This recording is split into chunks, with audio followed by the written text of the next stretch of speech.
everyone on YouTube. I'm just about to start the TikTok stream as well. We are having a live debate with Brother Sanchez. Give me 1 sec while I get this going.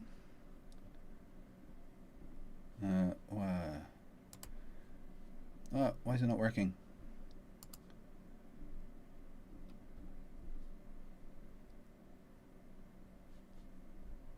Can I go live? TikTok's not working properly, so bear with me.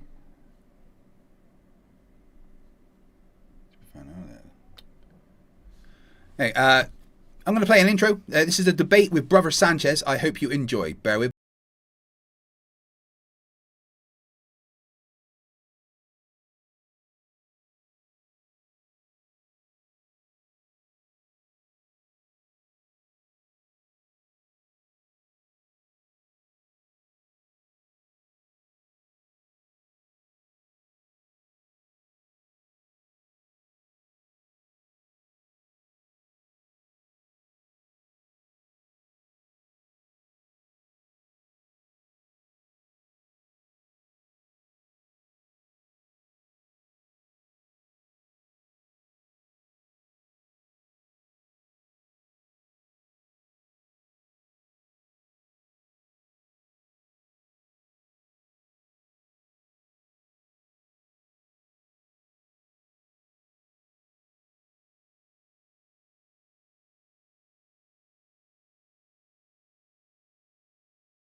Back to the channel. We're having a debate with Brother Sanchez. Excuse for the technical issues all of a sudden. I'm trying to do the TikTok stream at the same time and it doesn't seem to be playing ball, so just bear with me. Of course nothing's working properly as I try to get it working. Why would it do that? Of course. We are going to get rid of that camera over there. I'm going to hide that. No, that's not working. Hide that. Hide that. No. Oh, why are you being like this to me?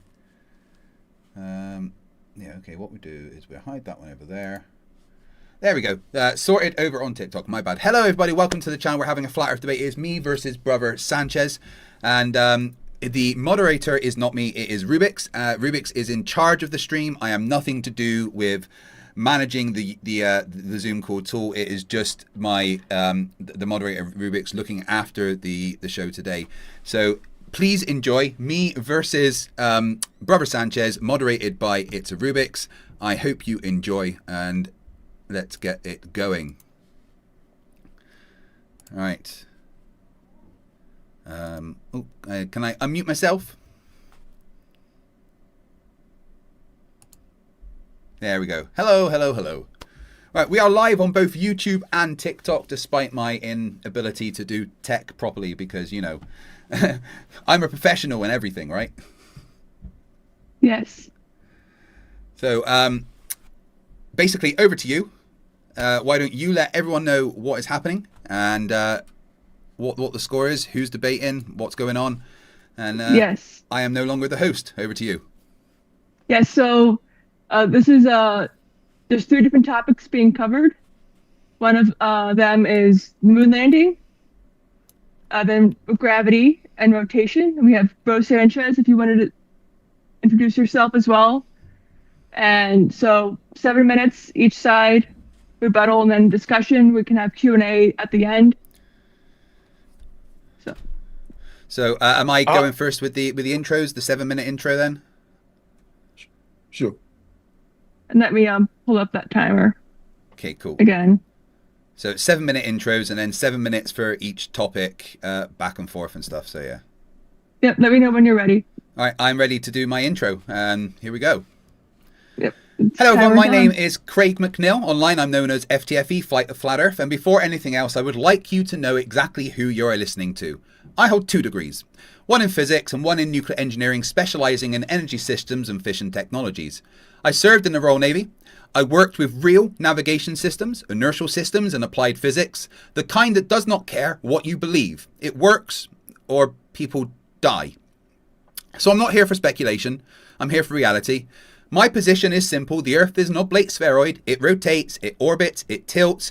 Every serious branch of science agrees because the evidence forces it to. Flat Earth is not an alternative model. It's roleplay. There's no equations, there's no working maps, no predictive framework, just undeserved confidence. In inertial navigation, we use something called Euler tuning, which literally builds Earth curvature into the system. In submarines, we use gravity gradient and inertial navigation. They account for Earth's radius, the spin, the mass, and the latitude that you are. If Earth were flat, they would drift into nonsense. They don't, because it's not. Artillery, missiles, aircraft, hurricanes, all corrected for Coriolis. Foucault's pendulum does not start on its own. If it did, it would violate conservation of energy. It would be magic. It started carefully with no twist. Then the swing plane rotates because Earth rotates. At the pole, once per day. At the equator, 0. In between, proportional.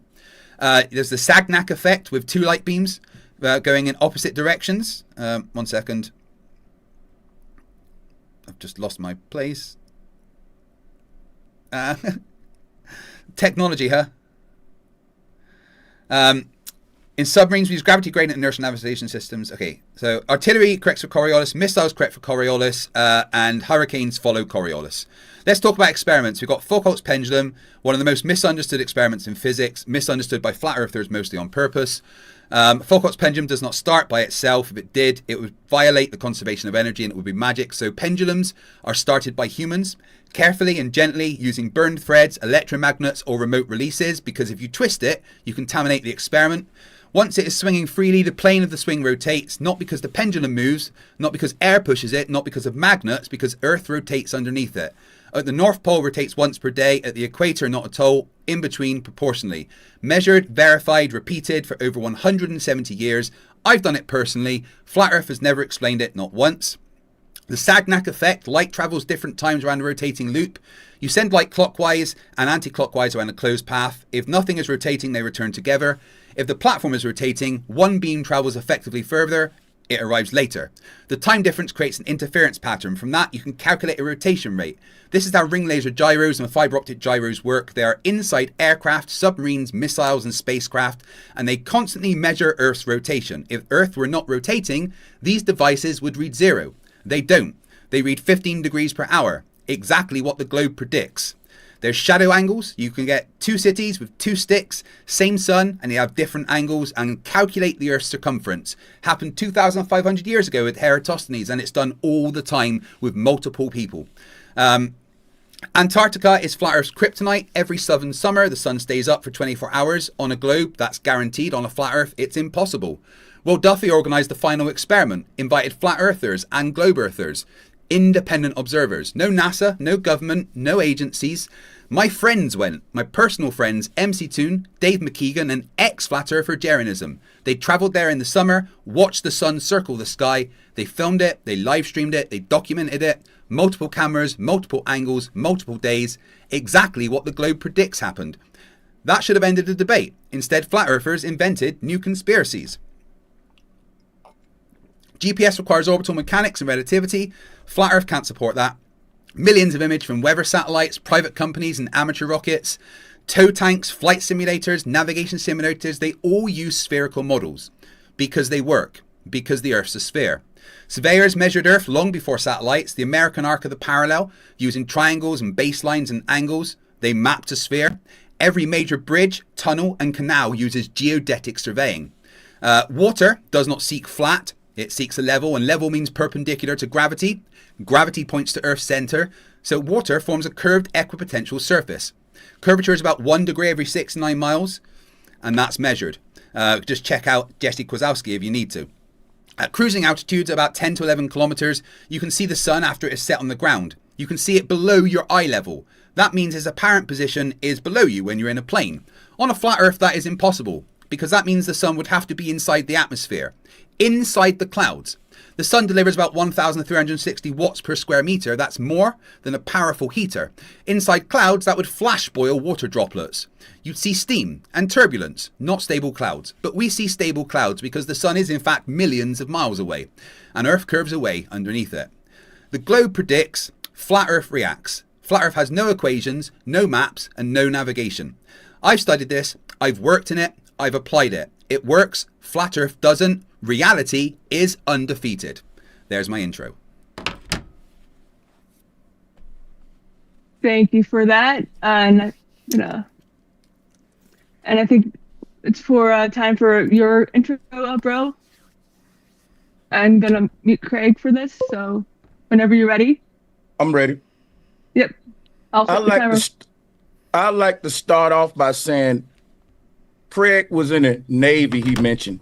Periscopes can't work if the Earth is a globe because we're talking about instruments that are right off of the surface of the water. They're sitting right off of they're not even lifting up high. They're right above the surface of the water. You know, if you ever go look up a periscope, I don't know if we can screen share here, but periscopes can't see over curves. Radar can't scan over a curve. If you think about a radar, it's a two-dimensional flat circle, right? And the radar has a line that it goes around the center of the circle. It will pick up objects as dots. Okay, the radar don't scan over a curve, and it's going out well past 8 miles, well past the distance where we should detect curvature. That's one thing about being in the Navy and not understanding the basics, that if I'm in a submarine and I'm launching a missile hundreds of miles at a target, the missile don't account for curvature. It just don't. It's traveling in a straight line, not in an arc. You talked about Foucault's pendulum rotating at 15 degrees per hour. No, but the truth about the pendulum is that the 15 degrees per hour is equating for how much time that the sun spends in each time zone. There are 24 time zones on an AE map. So if you take a flat Earth map, cut it like a pie, you get 24 slices. That's our 24 time zones. The sun is spending 1 hour in each of those time zones every day as it do a complete 360-degree circle, not a 365-degree circle. The sun is not doing a 365-degree circle, right?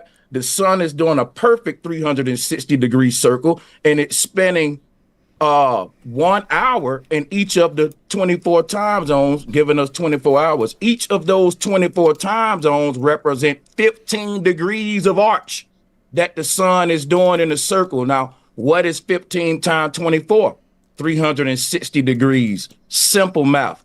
Simple perfection. It's based upon sexagesimal math. It's based upon 60 seconds being in a minute, 60 minutes being in an hour. All of this is divisible by 360, right? If you were to try to incorporate the globe's model based upon orbital mechanics, not reality, you would have 365 days and you would now need leap year. So the thing about how the sky work, I don't even want to bring up really the final experiment because I didn't participate in the experiment. Maybe if Duffy go again, I'll go next time. But I can only debate from my own experiments what I do have, right? So that's what I'm gonna do today. I'm not gonna use anyone else's work for my research here today. Is all me. One thing I like to point out, you know, bringing up your degrees don't mean you've questioned the stuff you've been taught, right? Degrees and titles don't grant immunity from being wrong. They represent training, not infallibility. Science was never meant to be a priesthood where credentials replace evidence. Its entire strength comes from skepticism, challenge, and the willingness to be questioned. When expertise is treated as unquestionable authority, science stops being a method and turns into dogma, which has been for the past couple of years, hundreds of years, I would say. But what I'll say is this as well. For my intro here today, we have 3 topics on the table: the moon missions, rotation, and gravity. I'm going to make some very compelling arguments for all three of these based upon my own independent experience. I don't know what Craig gonna do. Now, if Craig went to Antarctica, then by all means, use your experience. I'm showing up with personal experience, not hearsay, not copying off anyone else's papers in experimentation, because my claims are based upon my own experience and research. So honestly, if I were to consider the final experiment, I would have had to went and done that experiment myself. Quite frankly, I don't think it's legit. I saw a lot of red flags with the footage, and these guys dismiss it just by acting like things can't be faked, or why would you fake it? That ain't science. Science is me being skeptical, questioning, looking for the flaws. If it can be faked, I want to see, has it been faked? Everything must be scrutinized, and if the stuff wasn't fake, you wouldn't have a problem with people scrutinizing it. At the end of the day, coming back and showing people videos isn't compelling evidence. Again, I admit that those people will have to go themselves, because I really don't think that Pastor Duffy is the first man in the world to do this experiment. He did it before science. He did it before NASA. This should be bigger than what it was, if you ask me, but it's a nothing burger, because quite frankly, I think that I don't think it's legit. There's so many red flags pointed out with the final experiment footage that is just crazy. It makes me say, I just want to go myself and see for myself. Now, even if I saw a 24-hour sun in Antarctica, it wouldn't make me think the earth flat, because sky observations don't change ground measurements, right? 1 minute. Sky observations don't change ground measurements.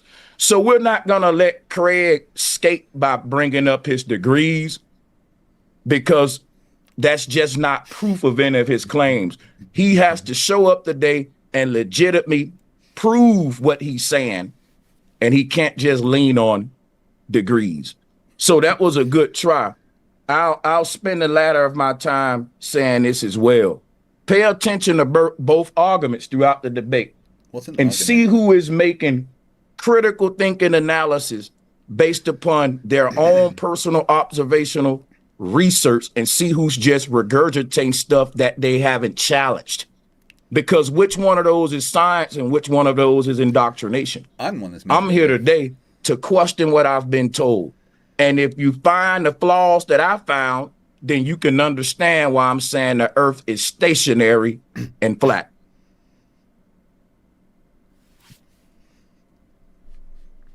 And that is time.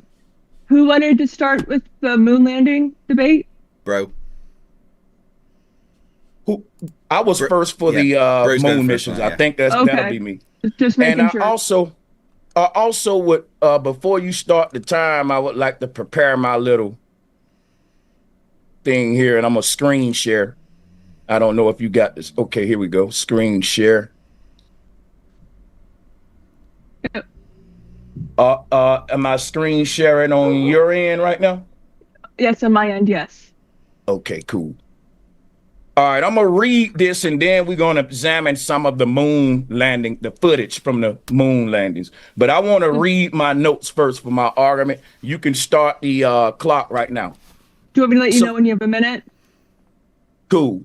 So the most common defense of the Apollo moon missions is not evidence, it's assumption. We're told that they couldn't have faked it. The technology didn't exist. And that statement is demonstrably false. The debate is whether or not they could have been faked or not. And I think they could have been faked. So point one, film and illusion technology already existed. By the time of Apollo, the world already had decades of experience faking reality on camera. Long before color television, filmmakers could composite people into places they were never in, create artificial environments, simulate vast landscapes, control lighting, shadows, and depth. These techniques were not experimental, they were the standard. Matte paintings, optical compositing, rear projection, traveling mats, and in-camera effects were all mature technologies by the 1940s and 50s, long before the moon missions. If Hollywood could fake cities, skies, and crowds convincingly convincingly in black and white. If you watch some of those old Hollywood movies, it's very convincing. All right, simulating a barren, high contrast, monochrome lunar surface would have been easier, not harder. Point two, black and white made fakery easier, not harder. People assume black and white footage is more authentic. In reality, it's more forgiving. Black and white masks seams and composites, hides depth errors, reduces detail scrutiny, eliminates color mismatch issues, right? Like, because with regular green screen and color, you'll have color mismatch issues. Black and white takes away all of that. Early lunar footage was low resolution, high contrast, and grainy, right? Exactly the conditions under which compositing and staging are the hardest to detect. In other words, if you were going to fake something, this is how you would film it, in black and white and grains, so you would hide the artifacts. Chroma key and compositing predate the Apollo missions. Green screen is not modern magic. It is a digital version of analog techniques that already existed during the moon missions. Before color TV, technicians keyed off brightness, contrast, and silhouette separation, and they were using blue screens before green screens. And it was because blue registered cleanly on black and white film. NASA didn't need modern CGI. They only needed control lighting, control camera angles, control sets, optical compositing, all of which existed. So let's talk about this. We just read something that said green screen, the technology to fake this stuff existed. We're going to look for some of the artifacts. Let's play one of these videos of the moon missions and let's observe the astronaut's body. I'm about to hit play right now, and the astronaut will be walking from right to left. Watch this. Look at the astronaut now. What we're looking at, let's do this in slow motion, because what we're going to show y'all is blue screen technology. One thing that's consistent when you're using this kind of technology is you tend to see through people. You tend to see through them. People become translucent. Let's look at it. This is the actual footage of the moon missions. And what I want to point out, we got to examine this very carefully. I'm going to go slow motion. I want to point out that we will be able to see the astronaut's body. We will be able to see the flagpoles through the astronaut body. Now, here's my mouse cursor. I want to ask the moderator, is the moderator able to see my mouse cursor moving? And then I'll continue. I am, yes. Thank you. So what my mouse cursor is showing a clear line, which is the flagpole here. And I want you to see the astronaut's body as they walk by the flagpoles. You see how you can still see the flagpole through the body, even through the back of the backpack here. This flagpole should be blocked by a huge backpack. But the back of the astronaut's body is having what I call a chroma key glitch. This is when you know someone is using green screen and you're able to see through them. The people at the time when this was aired, they didn't know about this technology, but we're in 2026 now, and we can point out some of the glitches we see in our digital reality. We're the TikTok generation, right? We're familiar with this. We just didn't think it was around during the time, but it is. So if you observe this, the astronaut only moves left from right. And that explains why the flag in the background isn't blowing in the wind. The flag isn't waving in the background because the background is a still image. And whenever you're doing blue screen, green screen, and you have a still background, you don't walk into the background. That's why the astronaut never walked into the shuttle. He never touched the flag. We can even see a screen ripple right here. If you do streaming, you know that that's a ripple from the curtain that we see passing here. The entire astronaut's upper body has vanished, y'all. Where did he go? That's called a chroma key glitch. When you see a solid object phase, and you can see the background through the astronaut's body. If you pay attention to the astronaut's body, you can see this background through his legs here, through his body here.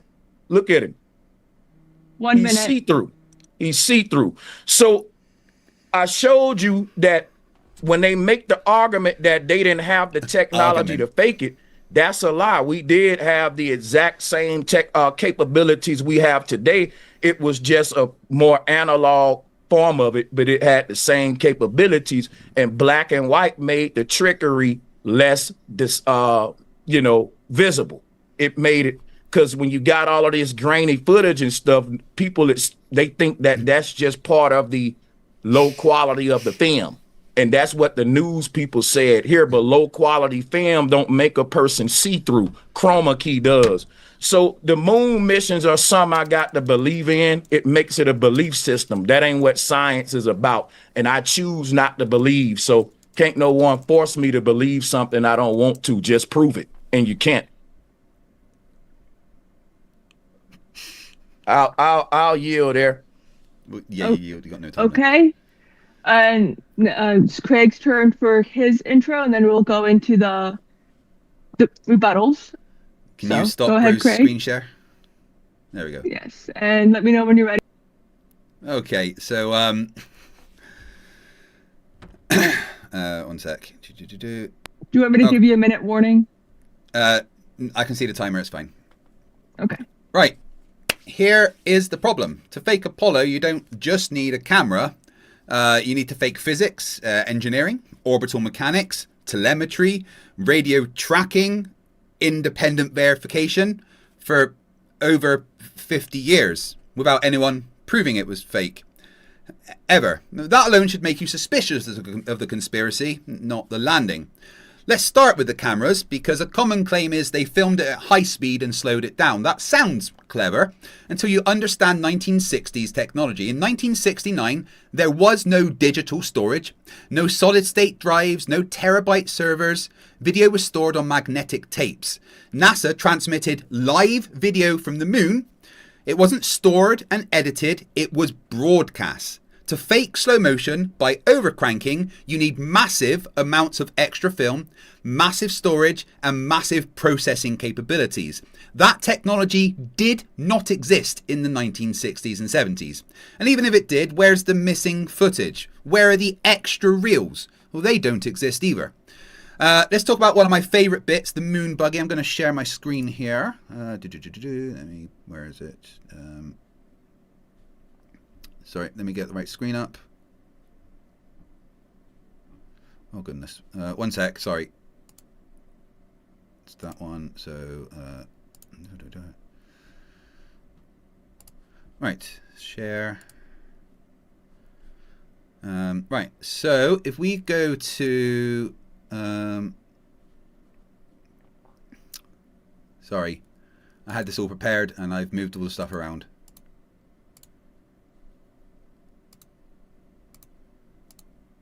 Right, so my favourite bit is the moon buggy, especially during what the astronauts jokingly called the Grand Prix. You can see dust coming off of the wheels of the moon buggy, and it follows parabolic arcs. These bits here, no spray, no mist, no lingering clouds. Why is that? Well, because there is no atmosphere. On Earth, dust spreads and slows. In a vacuum, it follows pure ballistic trajectories. People have modelled this, and here we have some of the modelling, which you can do yourself. Don't just believe me. Don't just believe what you see here. Watch the video and model it yourself. It's very simple. Using Newtonian mechanics and using the known gravity on the moon, the dust behaves exactly as predicted. What we have here is the tracking of dust particles coming, or regolith particles coming off of the rear of the moon buggy's wheels. And we can see that these two grey lines here represent the gravitational acceleration on the moon and what would happen if they were on the moon. And as you can see, they all fall within that line. If they were on Earth, then they would follow these green lines and fall a lot quicker and also spread out. But they didn't. The dust behaves exactly as predicted. To fake that on Earth, you would need a giant vacuum chamber, low gravity, full mobility, and extremely long distance driving of a tiny little buggy. That didn't exist in 1969. Not even close. Physics and engineering can't be faked like that. It would have to not only fake the video, but fake gravity. and remove all the atmosphere in the studio that it was being faked.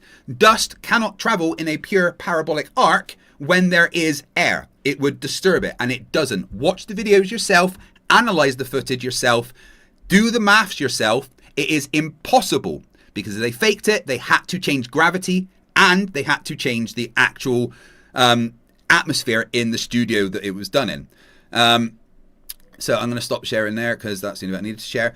Here's another thing conspiracy theorists hate. Apollo didn't just happen once. It happened 6 times. Different crews, different landing sites, different years, different equipment. Apollo 11, 12, 14, 15, 16, and 17. Each mission has independent telemetry, independent photos, independent samples, independent tracking. Not just NASA, but people. Civilians, normal people tracked everything themselves. If this were fake, someone would have messed up all that tracking and it wouldn't have all matched, but they didn't. Geopolitics, because this alone destroys the hoax theory. During Apollo, the Cold War was at its peak. The Soviet Union was America's biggest enemy, but they tracked Apollo with radar, with radio, with observatories. If America faked it, then the Soviets would have exposed it immediately. They didn't. Neither did China, neither did North Korea, neither did anyone else that was classed as America's enemies. If it was faked, then everyone else wouldn't have said that it was real, especially America's enemies. You know why? Because it actually happened. The spacesuits, the Apollo suits were airtight, they were completely sealed, but they weren't pressurized to sea level. They ran at about 3.7 psi with pure oxygen, because full pressure would have made movement impossible. The suits had multiple layers and cooling systems, micrometeorite protection, and life support. You don't fake that with costumes. They were pressure tested inside vacuum chambers and independently verified. The most important thing is the independent verification from so many people around the world, not just NASA. And finally, radio signals. Apollo communications were not secret. They were broadcast openly. It wasn't just a video that was played. It was a live broadcast from, you can track it, the moon. Amateur radio operators around the world tracked them. People in Australia, Spain, Germany, Japan. They recorded Doppler shifts, signal delays, movement. You can't fake that globally and it all be the same in real time with 1960s technology. Thousands of independent listeners confirmed it. So to believe the moon landing was fake, you have to believe that thousands of engineers lied, 6 missions were staged perfectly, enemy nations stayed silent, physics were simulated flawlessly, radio signals were forged worldwide. Or, the other alternative is humans went to the moon. One of those is reasonable, the other is fantasy. I do like how Bro showed a picture at the beginning saying who took this. Very simple. That was the lunar lander, and the picture was taken from the orbiter as it went. Very, very simple. Also, that wasn't a pole. There was only one flag. There wasn't 2. He went in front of something. So the fact that it was independently verified by so many people, the technology to fake the slow motion didn't exist, and the physics of the parabolic trajectory of the regolith proves the moon landing happened. Don't believe me? Verify it yourself. Thank you for that, Craig. We're going to have rebuttals from each of our guests before going into the question. I have a question for Craig in this round. I use this as a moment to ask him, why do in a lot of these photos of the moon's surface, we see a lot of duplicate rocks like the one I'm seeing here? Go ahead and debunk that little conspiracy among flat earthers for us here. This was another thing I was scratching my head about. And then I got some more questions for you. And if you got something for me, go right ahead. Picture? Plus, they don't look exactly the same. You don't think these 2 rocks look exactly the same right here? Well, the shadows are very different coming off of them. But what's the source for that? Where did you get that? I'll admit that this is just an image that supposedly come from the moon missions. I can't verify if it's from NASA. So to be clear, you didn't take that, because I thought you said that you had to only do things that you had verified. So I was just wondering. Well, I was just asking you a question based upon a popular claim that's being made among a community. So whether I subscribe to the claim or not, I was just trying to pick your brain about what you thought about it, right? It's neither here nor well, I there. would need to see the source. Before I can answer any question about it, I would like to know exactly where it came from, because flat earthers have been known to fake a bunch of stuff. No problem. And speaking of flat earthers faking stuff, have you ever seen this one here? Yeah, that's another one faked by flat earthers, yeah. Well, I don't understand how it would be fake, because the question I would ask is this. If NASA's giving us a picture of a land feature on Mars on the right, and someone just so happened to find that same feature that's identical to it on the left, would you think that's just a coincidence, though? Because it could be. Yeah, that's not a picture from NASA. I've already debunked that one. That is just from a training site, and a flat earther took the picture, put an orange filter on it. What would be great is if you actually verified the sources that you get it from, because that's already been debunked as a fake by a flat earther. Well, a lot of the things that's given to me by NASA isn't verified. I'm just asking you questions about claims that's being made so we can get them on the table here. Well, everything from NASA is verified, but you've shown just pictures from flat earthers so far. Just saying that something is verified, that don't mean, it's just meaning that it comes from NASA, and they're claiming that they took it on the moon. I can't verify it personally. You're saying that it's independent verification, but science is about personal verification through the scientific method. It's about using the scientific method, not just because of people said that they verify, a bunch of people said it. That's consensus. That's called consensus. That ain't really science, which is why I stand firm on my claims. If all of you saying is that people, all of you doing is really making claims, and your way of proving them is saying that they can't be faked. When I can debate that, I can say they totally could fake it. When you say they didn't have the storage capabilities to store all of this stuff, we don't know the capabilities that they have and don't have truly. We don't. I don't think they disclose all of it to us. What you think is irrelevant. I don't have any problem with a person questioning that. I don't think that the answer you given is satisfied just by saying we didn't have it. That ain't really a satisfactory answer to me. Well, you would have to prove that we did. And just to be clear, Brother Sanchez, nowhere in the scientific method does it say you have to do it yourself. That's not part of the scientific method. You got to be able to, before you can call something truly a fact for yourself, I believe you have to have personal experience in it. Otherwise, you're just taking someone else's claim. So if science is about facts and truth must be now, if you tell me 2 + 2 is 4, I can say I believe you and I agree with you, but that don't mean I can prove it for myself, or that don't mean that I've proven it for myself, or that I've went through the process to understand why 2 + 2 is 4. I'm just saying, hey, it's 4 because Craig said it is. That's why I said needs personal verification and experience. I think you would agree with that, right? So could you just tell me which step of the scientific method says do it yourself? The 5 basic steps you learn at the high school, which one of those is you have to do it yourself? I don't think that you necessarily have to do an experiment yourself, the same experiment a person do yourself, but you have to do some type of experiment to prove the claim yourself. And which part of the scientific method is that?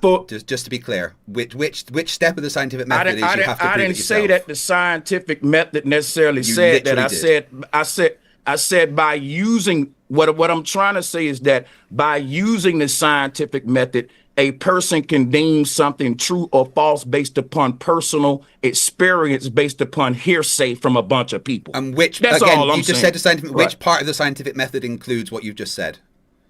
I'm not even going to answer you, because if you don't get what I just said, then at this point it's just been okay. So have you been to England? I haven't been to England. Does England exist? No. It does. How do you know? You haven't verified it yourself. I actually can't say that I know personally, but I believe it does based upon a bunch of independent verifications. Now, if I was to tell someone I know, so watch this, right? If I was to tell someone I know that England exists, it wouldn't really be 100% truthful because I have not verified what I've been told. Now, I believe that if I go to this geographic location, I would see England, right? So at the end of the day, until I prove my belief, it's just me saying it's there because a bunch of other people went and they said it's there. I can't say personally I saw it and I can prove it for myself. Just like no different if a person saw an alien. If 1 million people see aliens, it don't prove them to me, and I can't say they don't exist, but I can't say I know that they exist based upon my own personal experience. I can say, hey, it's too many people made the claim, but that don't prove it to me. So what I would say is that I don't think there's a lot of people making these claims and doing these independent verifications that you claim, and you haven't said that, you just talking that. One, it don't take all of that to fool the world, Craig. All it take is the TV and putting stuff out there just like they do with news, and the public will take these stories and they will run with them. So programming don't got to be some big operation. It's very simple. I don't think it need all of these millions of people. It just need a few agencies working together. That's all. Okay, so I got. Can we extend this moon mission to one more final question before moving on? Because I forgot to ask. That was your time. So it's my time now for rebuttal. So yeah, you kept going about personal verification. It was independently verified by thousands and thousands and thousands of. No, that was the rebuttal section. That was hold up, Craig. Stop his clock real quick. Reset his clock. Was that the back and forth? No, that was rebuttals. So why was he talking during? Because if I had known that, I would have read my rebuttal. You asked me a question. That's why. I thought that was a back and forth, and then we was gonna do the our little end closing for that. I didn't know that. That's why I was interacting with him. Like, no, you asked me a question. It's all good though. Yeah. But it's all good. Okay, so no problem. It's all good. You keep going on about it needs to be independently verified. The moon missions were independently verified by thousands and thousands and thousands of independent ham radio operators, of independent radar operators, of independent people receiving the radio signals from around the world, all collectively, independently getting the same thing, the same delays, the same Doppler shifts. It wasn't just a few agencies. It was around the world, independently, thousands and thousands and thousands of people that all independently verified. The very thing that you keep going on about didn't happen was the very thing that happened, and I already said that in my introduction and everything when I talked about the moon missions. The independent verification was the biggest thing that we can go to show the moon landings happened. The fact that it was tracked by people in Japan, in Spain, in Germany, in England, in Scotland, in America, in Brazil, in Africa, independently. Not anyone involved with any agencies, just civilians that had radio equipment independently verified that it happened. Now, I was not alive in 1969 or the 1970s, so of course I couldn't myself track those signals. But you can believe that I'm going to be independently verifying when Artemis 2 goes back to the moon in, February the 6th? Because it is happening again. We are literally going to the moon, or around it for this one, and then the next one will land on it. But it's happening, and that can be tracked independently as well. Every time you say it needs to be done independently, you prove the moon landings happened, because they were tracked and verified independently by thousands of people. And they would have all had to have independently lied about the same thing when none of them ever met. They all spoke different languages. They're all different sides of the planet, yet they all received the same thing independently. You keep saying independently, so I'm going to keep saying it as well. Nothing that you put up was verified. You have only shown images that are shared by other flat earthers. The one on screen right now is a fake by a flat earther. And the fact that you use that as some kind of evidence shows that you really haven't looked at evidence. You literally did.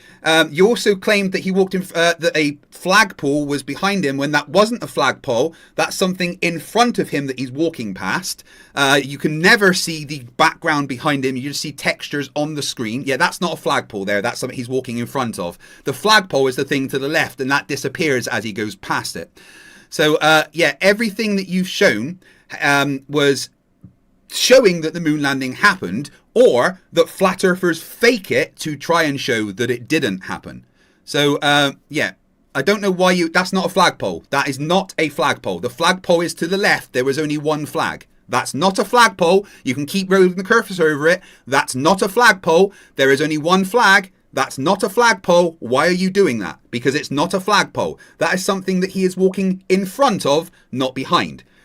Thank you for showing that the footage is real. But again, we go back to the footage and the fact that, no, we know what technology existed in the 1960s and 70s. There was no solid state hard drives. There was no terabytes of storage. There was no ability to overclock and then have extra thousands of reels that you would play back in slow motion in real time as a live transmission that can be tracked independently coming from 2,500 miles away. 250,000 miles away. 250,000 miles away. People track the signal from 250,000 miles away. The independent verification from Russia, from China, all shows that it happened. Otherwise, they would have exposed it. There is no agencies working together when these countries are literally fighting each other. So the fact that you keep going on about independent verification debunks your claim, because it was independently verified by thousands and thousands and thousands of people. And then we can just literally talk about the physics again. The moon buggy, the regolith coming off the back of it. To fake that, you wouldn't only have had to have recorded it in a studio, you would have had to have changed gravity in the studio and removed all of the atmosphere in the studio. Otherwise, you would have not got the parabolic arcs that match the gravitational acceleration on the moon. Even if you claim the footage was sped up or slowed down, it doesn't change the physics of the parabolic arc and the way it traveled, and the fact that there was no atmosphere to cause fanning out and suspending of the dust in the air, which is what happens on Earth when dust gets kicked up from wheels. It gets suspended, it spreads out, it forms clouds. It doesn't do perfect little rooster tails in parabolic arcs. That is impossible to fake unless you can literally, again, make it with CGI or something which didn't exist then, or remove the gravity and remove the atmosphere in a studio. Yeah, no, nothing here is showing what you think it's showing. It's just bad quality. This is what we in the profession call potato quality footage. And it's all compressed data sent over a radio signal. That's it. But you kept saying that was a flagpole. It's not. It's something he walked in front of. This footage shows that it could not have happened fake. It could not have been faked. It had to have been real. Otherwise, where's the extra reels? Where's the extra footage? Every time you claim independent verification is what you need, you personally prove the moon landings. And I think that's all I need to say. Thank you for that. We can go to the back and forth.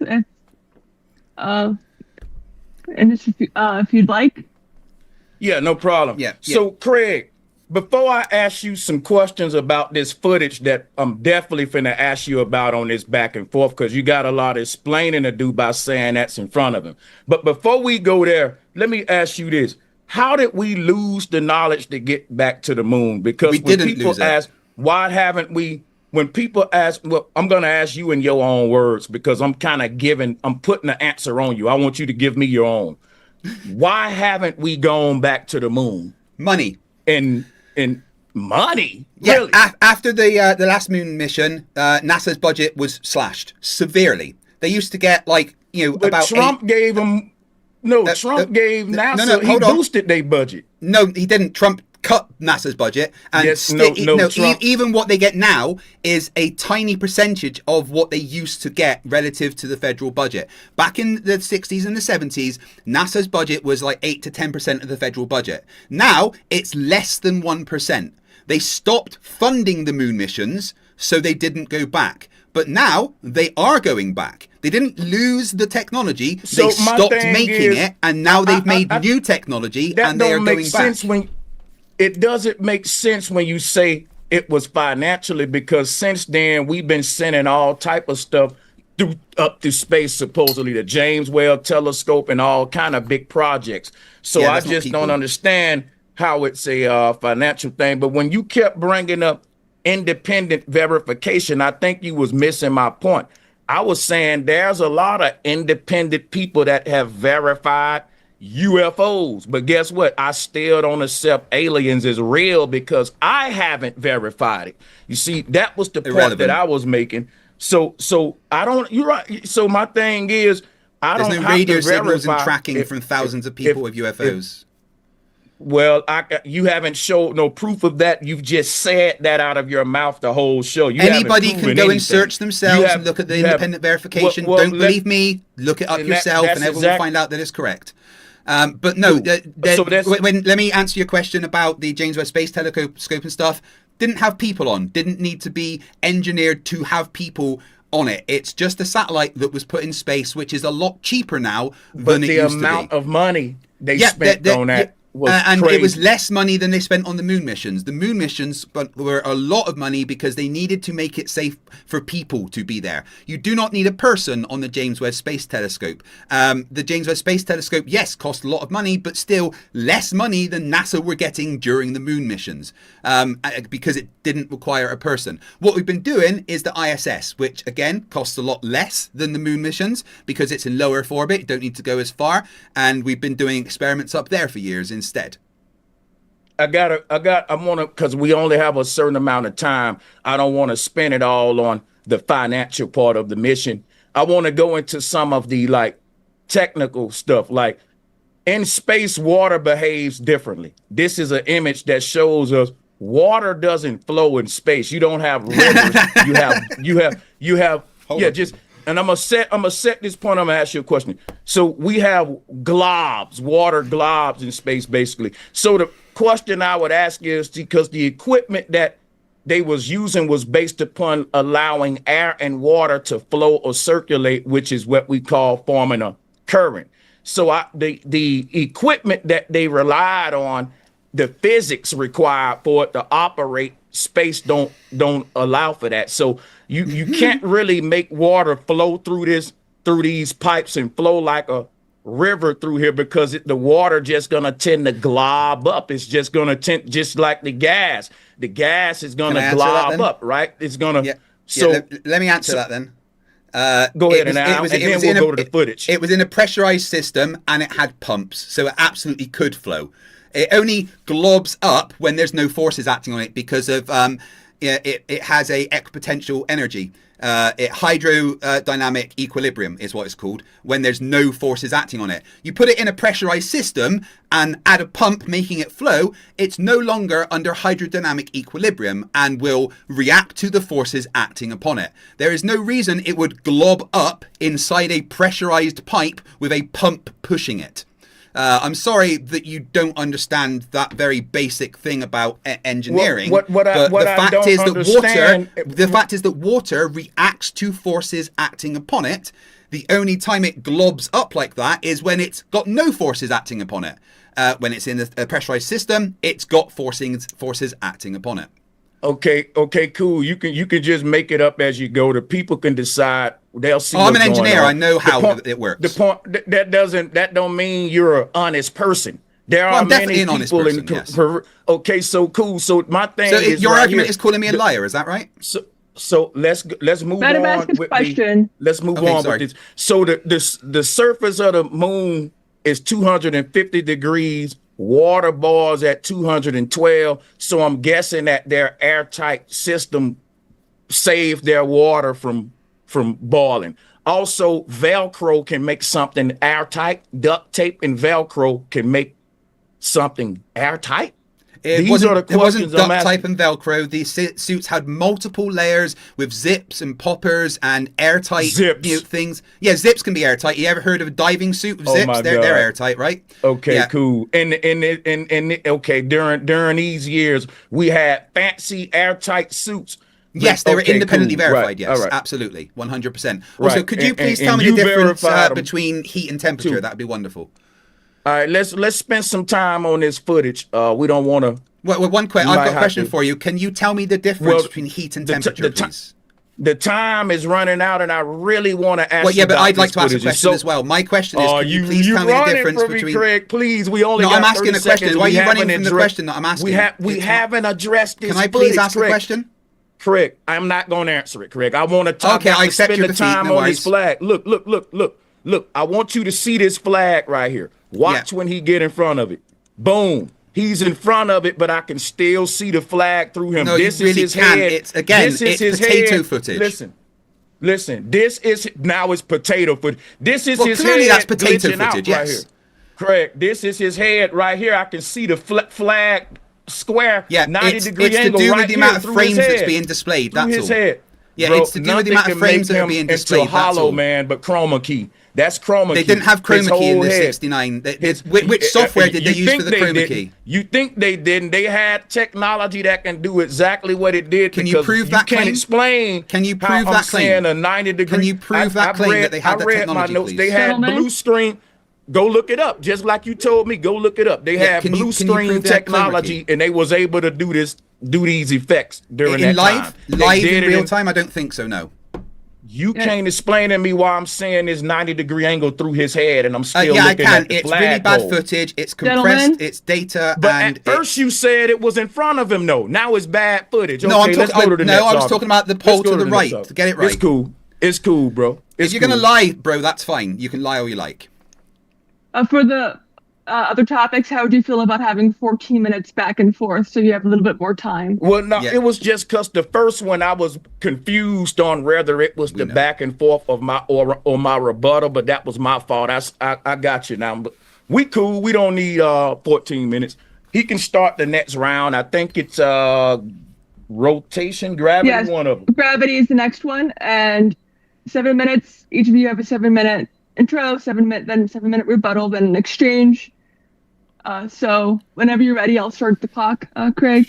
Yeah, 1 second. Let me make sure I've got the right thing sharing on the screen. And make sure we can see it on our side as well, because I couldn't see the what you were showing to the stream. Are you seeing the screen now? I see the graph. Right. Yes. Okay. Right. So gravity. No, wait. Is this gravity? Yeah, this bit. Yes. Okay. Right. Start my timer then. This is where Flat Earth uses switches from science to vibes. It's density, buoyancy, magnetism, cool. Except gravity is directly measured every day by multiple independent technologies. This isn't philosophy, this is instrumentation. What you're seeing here is a cold atom gravimeter measuring gravity with gas. One of the most advanced tools that we have. These devices cool atoms, usually rubidium, down to near absolute zero. You trap them with lasers and you release them. You measure how fast they fall. You're literally watching gravity act on a cloud of gas. No solid object, no buoyancy tricks, no density games, just atoms. You know, it's in a vacuum. From that, you measure the local gravitational acceleration down to parts per billion. If gravity didn't exist, these instruments would read nothing. They don't. They map gravity variations across continents. I can provide the details of this to anybody, and it's actually equipment that one of my friends, PhD Tony's, worked with. So the fact that we can measure that gravity acts on gas shows that gravity is a thing, because then we can just talk about the atmosphere. The atmosphere literally kills any claim of flat Earth and gravity not existing, because at sea level, you have a pressure of 14.7 psi. As you go up, pressure drops. That is called a pressure gradient. Why does that exist?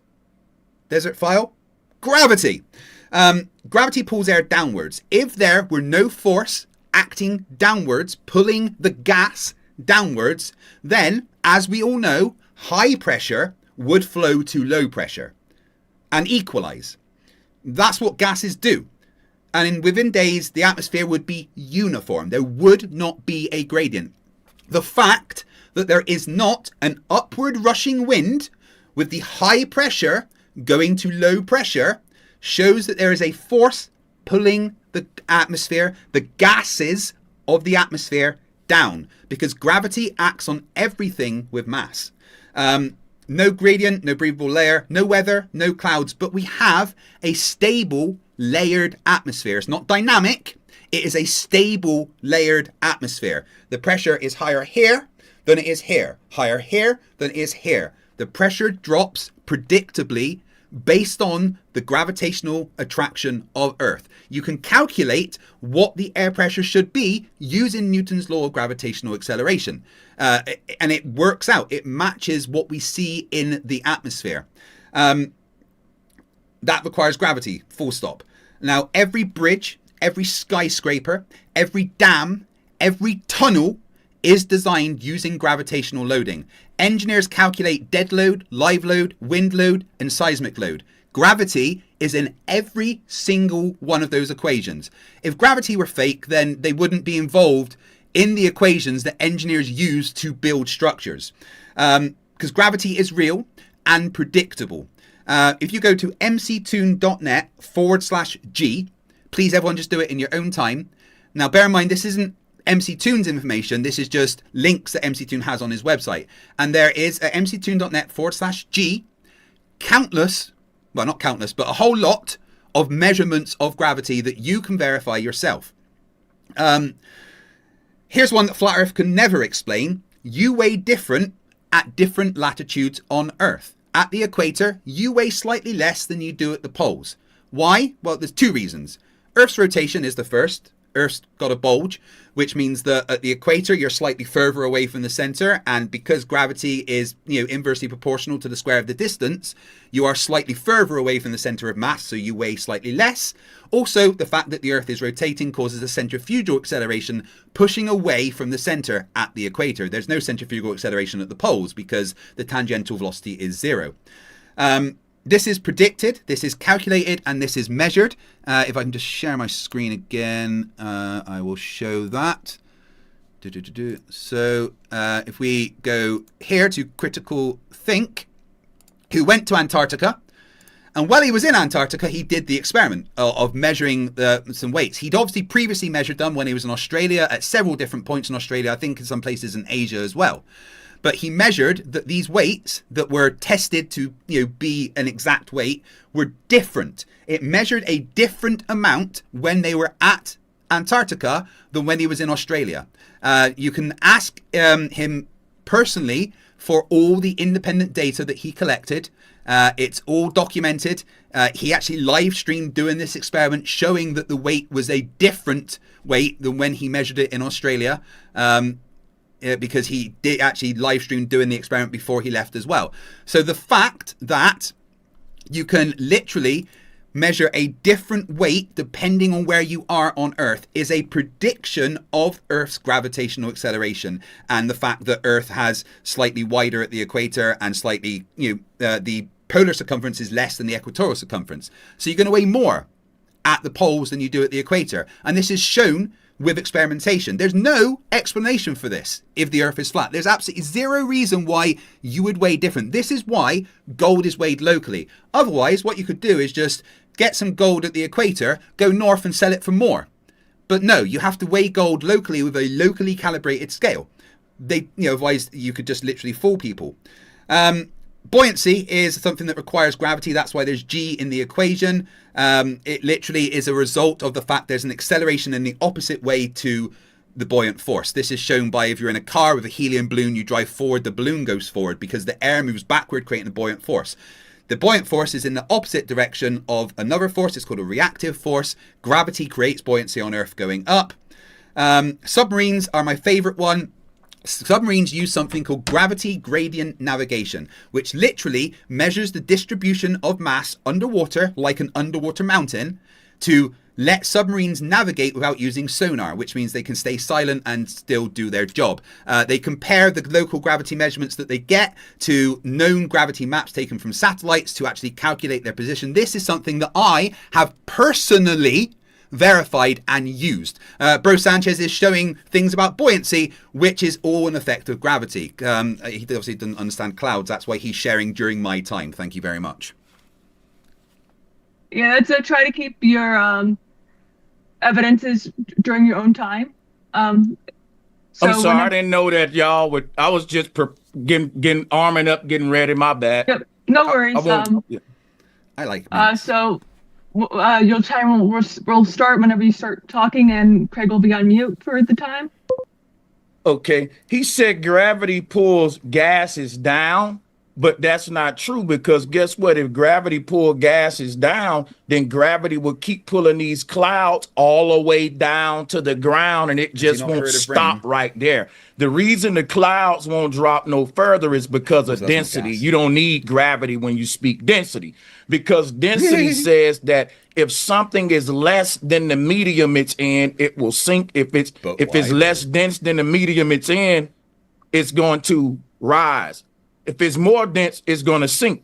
For example, that ping pong ball is going to float because it's less dense than the lamp oil. And the red lamp oil will never fall down into the vegetable oil layer. These are all liquids that's separated by density based upon how dense or least dense the liquid is. And so this explains the layers of the atmosphere without gravity. It's just showing you that, and they say, well, the effects of gravity can be measured. Well, what are we measuring? Is it the effects of gravity or the amount of weight that an object is exerting on the ground as it pressed onto the ground because of its own weight based upon the medium it's in? That would also explain why people weigh different in different parts of the earth, due to the fact that the atmosphere is least dense or more dense in certain areas, and it may slightly affect your weight. So that I mean, just to say that this is all due to gravity is crazy. But before I continue my passage here, I would like to ask Craig one quick question if he's ready. It's just a yes or no. Sure, but remember, this is your time for evidence. So it's just a quick one. I got you. So do you know the formula for gravity? Yeah, Fg equals gm1m2 over r squared. Okay, thank you. That's Newton's universal law of gravitational acceleration. That's all I needed. That's all I need. So the G is fixed constant and the R is distant between objects. So we can test this claim using real world examples. The World Trade Center in New York has an estimated mass of over 1 trillion kilograms. If an 80-kilogram man stands 10 meters away from the building, Newton's formula predicts a measurable horizontal gravitational pull toward the structure. Horizontal, guys, because gravity works in all ways. At 1 meter away, the equation says this pull increases 100-fold. He just said it himself, because he said when you are away from the mass, you experience a sort of weight loss. So this would say that the closer you get to this large mass, the more force of gravity you would feel pulling on you, giving you a more, perceived weight. So if an 80-kilogram man stand next to the World Trade Center, according to Newton, not me. So if you laugh at this, me and you the same, right? According to Newton, this formula predicts a measurable horizontal gravitational pull. At 1 meter away, the equation says that this pull increases 100-fold, approaching over half the strength of the Earth's downward gravity. According to the law, this attraction should be noticeable, measurable, and difficult to resist, yet no one feels themselves being pulled sideways into skyscrapers like magnets. So my thing is this right here, right? People will say that gravity, mass attracts mass, but they forget the horizontal pull of gravity. Take that same man to Switzerland. If he climbing the north face of a massive mountain, according to Newtonian gravity, as the distance between the climber and the mountain approaches zero, the gravitational force should skyrocket. If gravity behaved the way it's claimed, falling would be impossible. The climber should cling to the rock face like a magnet to a refrigerator, but that's not reality. Now, here's the rebuttal he's going to make. This is because gravity does not behave like magnetism, despite the equation implying that it should. But his answer is going to be the center of the Earth. When these contradictions are pointed out, gravity defenders subtly claim gravity only pulls toward the center of the Earth. But this is a double standard. Newton's law explicitly states that all objects attract each other, not just planets. Even mainstream explanations admit that gravity comes from the entire mass of an object, not just its center. The center is merely a mathematical simplification. So gravity can't selectively turn off horizontal attraction when it becomes inconvenient. Gravity is accredited with two completely opposite effects. On Earth, gravity allegedly causes everything, the ash, the oceans, the atmosphere, and all of that to stick firmly to the globe. But in space, the same force causes objects to orbit indefinitely instead of colliding. So we're told this happens because gravity perfectly balances inertia just right forever. Yet there's not a single experiment in history where two objects have been shown to lock into perpetual orbit. This behavior is conveniently limited to objects so massive we can't test them, which is another double standard. He says that gravity is always pulling gases downward, but that's why Neil deGrasse Tyson chose to drop a mic and not a helium balloon, because I know he's saying gravity pull gases downward, but he's not proving it. So the thing is, if gravity is pulling gases downward, about 50 seconds. Think about this.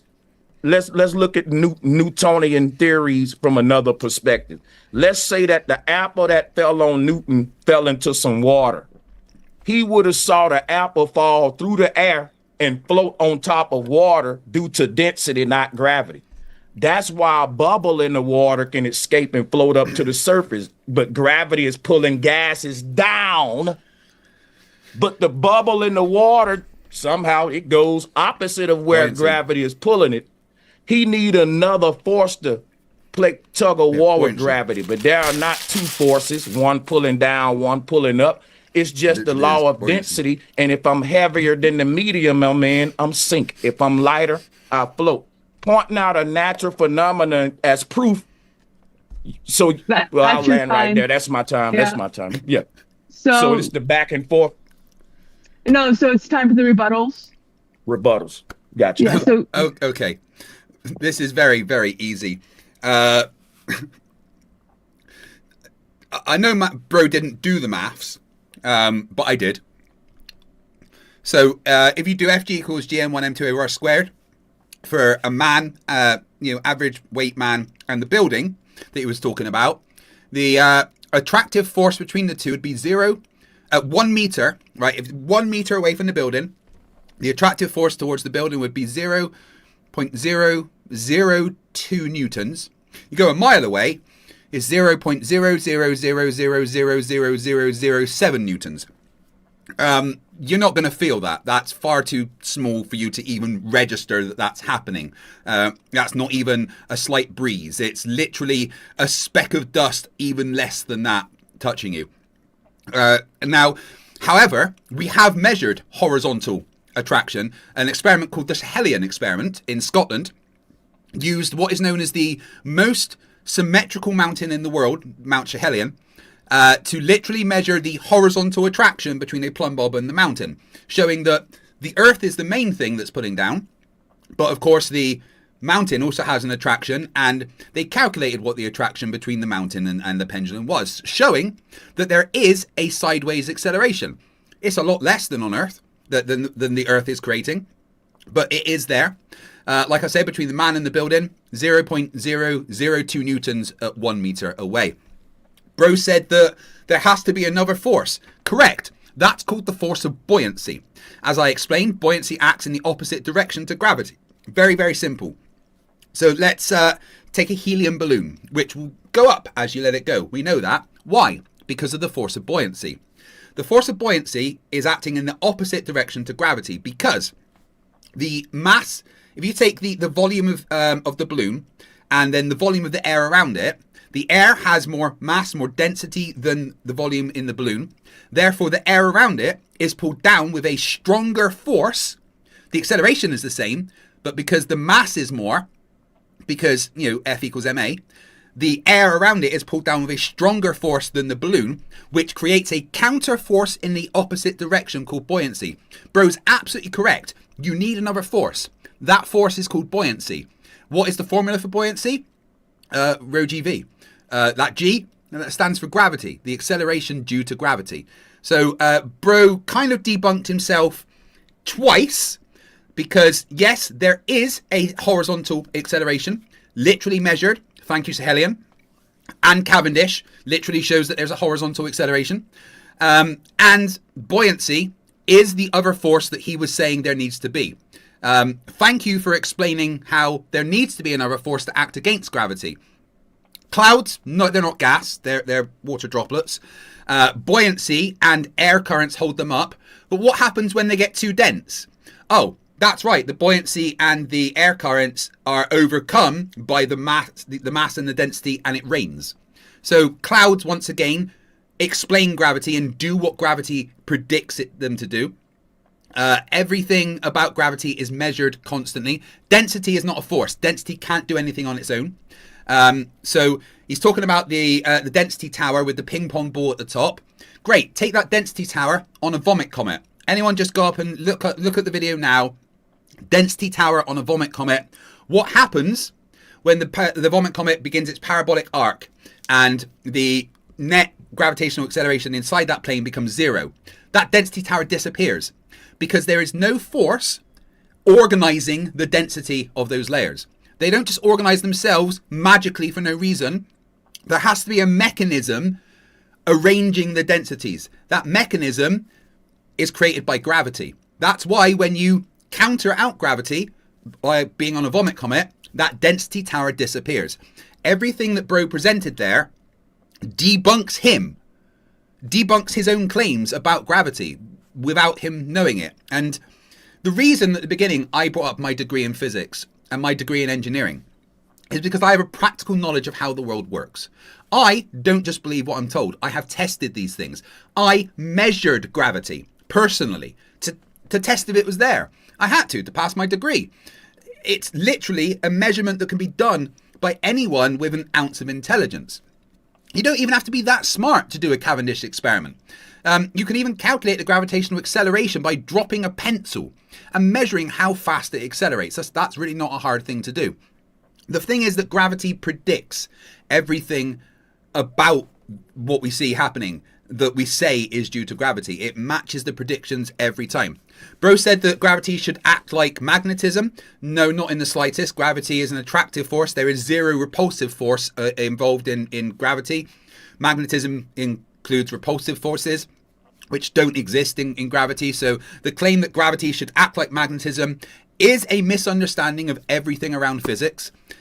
So basically everything bro did there was debunk himself, not understand physics, not understand density and why it does what it does, and then debunk himself again. So I think that's a perfect rebuttal to everything that he said. Once again, the attractive force between the man and the building that he was describing is 0.002 newtons when you do the math. He didn't do the math. He said, here's a formula, and this is what this formula should say, without actually doing any of the math. I did the math whilst he was talking. 0.002 newtons. That is, you wouldn't even register that. You know, that is less than a speck of dust hitting you. It is so small that it is completely negligible to every other force that is acting. A bit of wind would overcome that. There would be no way to measure that because it is so small. You use extremely precise scientific equipment to measure a gravitational acceleration.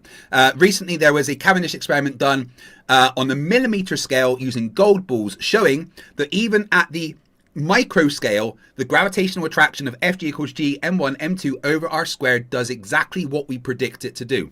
Measurements disagree with everything that Brother Sanchez has said. I can present measurements. Brother Sanchez can present vibes. I win. Thank you for that, Craig. Yeah, I'm ready. And reminder, this is your rebuttal time. Right. So when it comes to measurements, me dropping a pencil and seeing how fast that it falls to the ground don't prove gravity.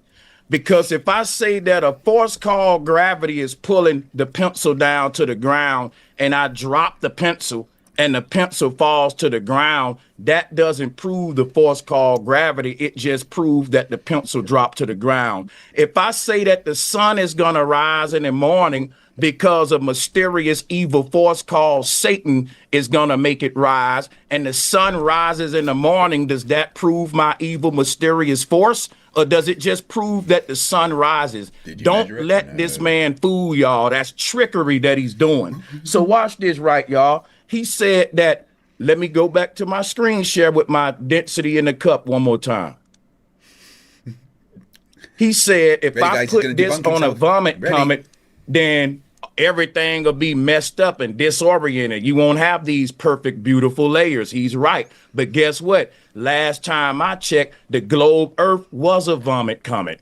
He's trying to prove that if I was to take this right here and put it in motion, the objects won't be able to settle into their respectful layers. Yet he says the Earth is in motion and the atmosphere layers are able to settle into their respected layers. So he gave y'all a bunch of gases on a vomit comet. He put them in perfect, beautiful layers like this cup, then turned around and said that if you set this stuff on a vomit comet, it won't be like this. So he just debunked his globe model.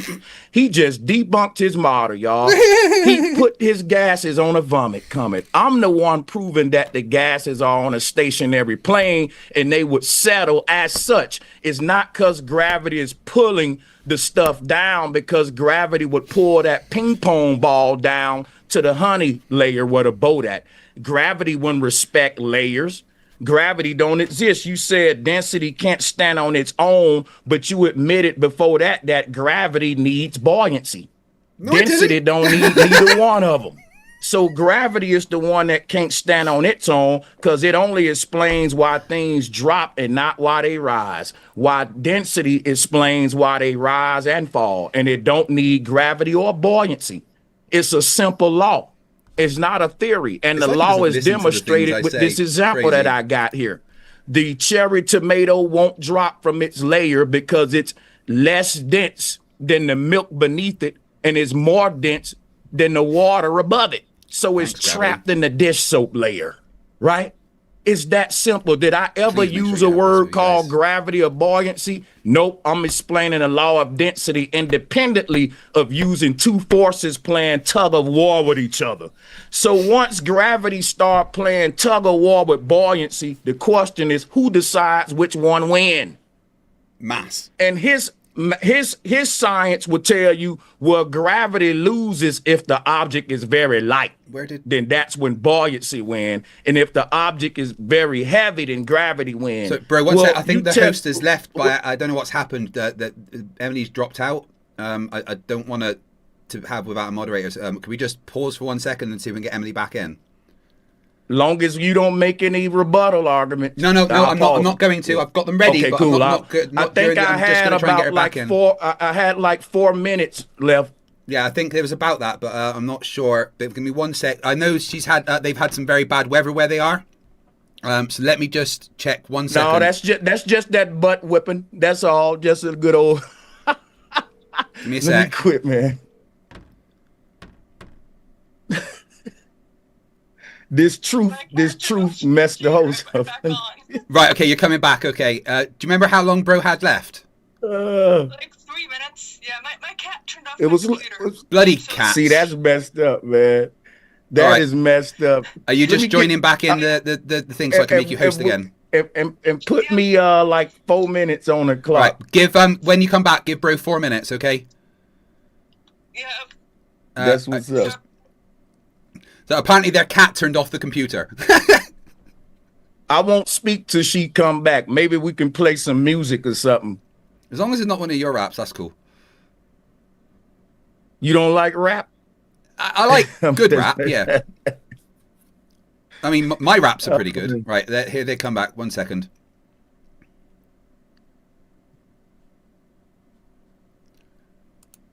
Right. My cat came up and turned off my computer. Cats are assholes. Right, I'm making you host again so I don't have any powers. There we go. It's all back over to you. I know it's about 3 minutes, but could you please put 4 minutes back on the timer for bro? Yes, I can. 1 second. Timer. Yes. So listen, the clouds, you still, and make sure, and thank you, Emily, for sharing my screen on your side too. I don't want you to forget to show them on your end what I'm sharing too. So watch this, guys. These clouds will not drop in their gaseous form. Craig was deceptive. Of course, when the clouds turn into, when enough gas vapors come together to form a single droplet, then that droplet of water becomes dense enough to fall through the air around it. But the cloud as a gas will never drop beneath this invisible shelf. The cloud is like a soap sud sitting on bath water, which is why it has a bottom. The bottom of it is flat and the top of it is puffy. There's an invisible shelf there that the cloud can't drop beneath as a gas. And I don't know why gravity just can't keep pulling it down to the ground. It got to become water. That ain't what we talking about. We was talking about, your words was gravity pull gases down. We know it pulls water down too, but you specifically said gases, which why I brought up the clouds, and I want to know why gravity just stopped right here. There's an obstruction or something perhaps, but the thing is this. When you say we can measure the pull of gravity, we can measure the velocity by which things fall, their acceleration toward the earth. If I say that something called gravity is pulling stuff down to the ground and I drop some on the ground, that don't prove gravity. You can't prove the phenomena with the phenomena. You have to have an explanation and proof to back your explanation, right? I can't say, well, there's a invisible monster pulling objects to the ground and then drop a pen and say, see, look at that invisible monster, right? That's not proof. That's pointing out a phenomena that we all experience. And when you say gravity did it, you need to prove gravity, not just repeat the phenomena. Y'all don't let them dupe y'all like that. So again, let me repeat your hypocrisy. You said density can't stand alone, but I just demonstrated that it does. The same reason those clouds won't fall down to the ground is the same reason that ping pong ball won't fall to its layer. It's the same reason the rubbing alcohol won't fall into the vegetable oil. Yeah, if we put this on a vomit comet, it'll just mix everything up. But once you make it stationary and let the stuff be able to settle and relax, it'll make these same patterns right again. It'll form the same thing. So the layers of our atmosphere have been the same for eons. They've been perfectly, you just said it, how perfectly layered they are. And if the earth was moving, which is what a vomit coming doing, then the layers of the atmosphere won't be able to be perfectly layered like you just explained. You debunking yourself, Craig. Come on now, man. So check this out. You saying that we can measure, when we was talking about horizontal gravity, we can measure it, but I can't feel it. That's crazy. And they measuring it very sensitive scientific technology that all of us don't got. So they can measure it and say, well, the building is pulling you toward it, but you just can't feel it. But my super duper duper instrument that you don't have, it says it is. Is that science or belief? You science. Keep pointing out degrees and all that ain't doing no proving or nothing, because there are people with degrees that still don't, I'm not calling you a liar. I'm just saying, because I know you get offended, but there are people with degrees that don't tell the truth. Your degree don't make you an honest person. So that's what I'm saying. I don't know if you're just being intentionally dishonest, or maybe you paid for those degrees, or our education system failed you, because the stuff that I'm saying can be tested too. I've tested mine too. And we both just claiming we've done the test. You haven't proved your stuff. I'm proving mine right here. Finish it up. Yep. So, okay, was that the clock? That was the time, yeah. Finish your thought, so we can go to the back and forth. Okay, it's time for the back and forth. Yes, but you can finish your thought. No, we can go ahead and go to the back and forth. I ain't gonna prolong it. We can go ahead. Hey, bro, quick question. Do you think clouds are made of gas? I'm gonna ask you a quick question. What wait, are they no, don't made answer a of? question with a question. What- Do you what are- think that clouds what are are made they- of gas? Yes, I think that clouds are made of gas. No, they're made of water droplets, mate. There's no gas in clouds. I don't know why you would water think vapors. that. Water vapors. No, it's not. It's not water, Water- vapor. No, it's not water vapor. It's Water water vapor. drop. There's no So water vapor. clouds It's are- water. So droplets. let me ask you a question: Is a raindrop a water droplet? Yes. Is it the same as this cloud? Yes. So this cloud is a bunch of raindrops in a puff ball. Correct. Yes. There is no gas in a cloud. And Just so so let you me ask know, a it is a fact. I got you. Okay, so let me Okay, carry on. Right. finish So what you're saying. yeah. Go ahead. So Go ahead. I already explained buoyancy is a result of gravity, and because the weight of those water droplets is so little compared to the mass around them, the buoyant force overcomes gravity. Also, up there's air currents, etc., which allow the clouds to stay in the air until they gather too much mass and the water droplets get bigger and bigger and overcome the force of buoyancy, and gravity once again becomes the bigger force.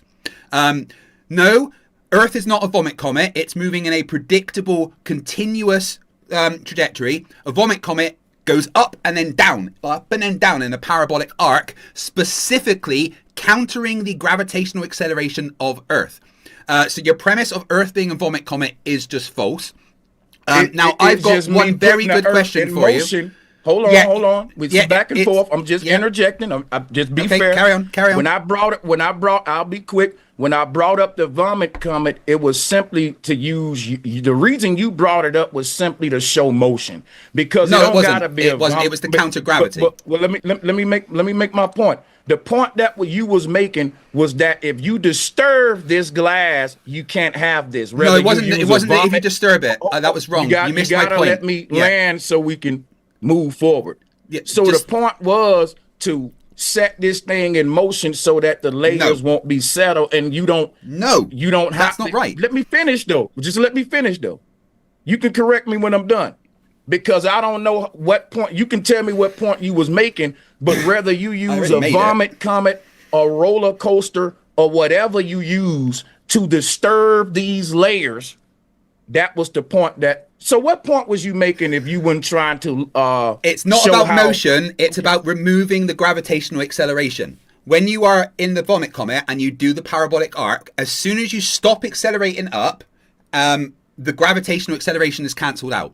So it's not the fact that you're moving, it's the fact that the parabolic arc of the vomit comet cancels out the gravitational acceleration because of the parabolic arc that it does. It's not the motion, it's the arc cancelling out the gravitational acceleration. That's why that's why people float when they're in the vomit comet, because the gravitational acceleration within that vomit comet has been cancelled out by the movement. Earth is not in a parabolic arc going up and down, so your premise is incorrect. So watch this. So what was your point for bringing up the vomit comet in relation to this, just for clarity? Like I've just said, the vomit comet removes the downward acceleration, removes the force created by gravity. It cancels it out. Why do we need to remove the downward acceleration when I was explaining explaining that the density is only arranged when there is a downward force acting because of the gravitational acceleration. Once you cancel out that gravitational acceleration, there is no mechanism to arrange the density layers. So my question, hold on, my question to you is, wait, please. Bro, let Craig finish. We're going back and forth. Yeah, but I've got a question for you that's very important. He's been talking for the last 2 minutes. But it's my question. Real talk. He's been talking. Yeah, ask your question. Go ahead. Right. In your world, what mechanism is allowing the density to arrange the things? You keep saying it's density that's what I was finna explain why anyway. Is density doing that? You might as well. I was just gonna explain that anyway, so you should have just let me go. So here's what I was saying. In your world, you were saying the downward pull of gravity is arranging this stuff like that, but the downward pull of gravity would also pull the ping pong ball all the way down too. Incorrect. That was my point. Hold on. You also tried. It's my turn to respond, though. You got to let me do it. Okay. Just like I did for you the past minute. It's a back and forth. So the clouds, you said that they are vapors. Helium is a gas. They're not vapor.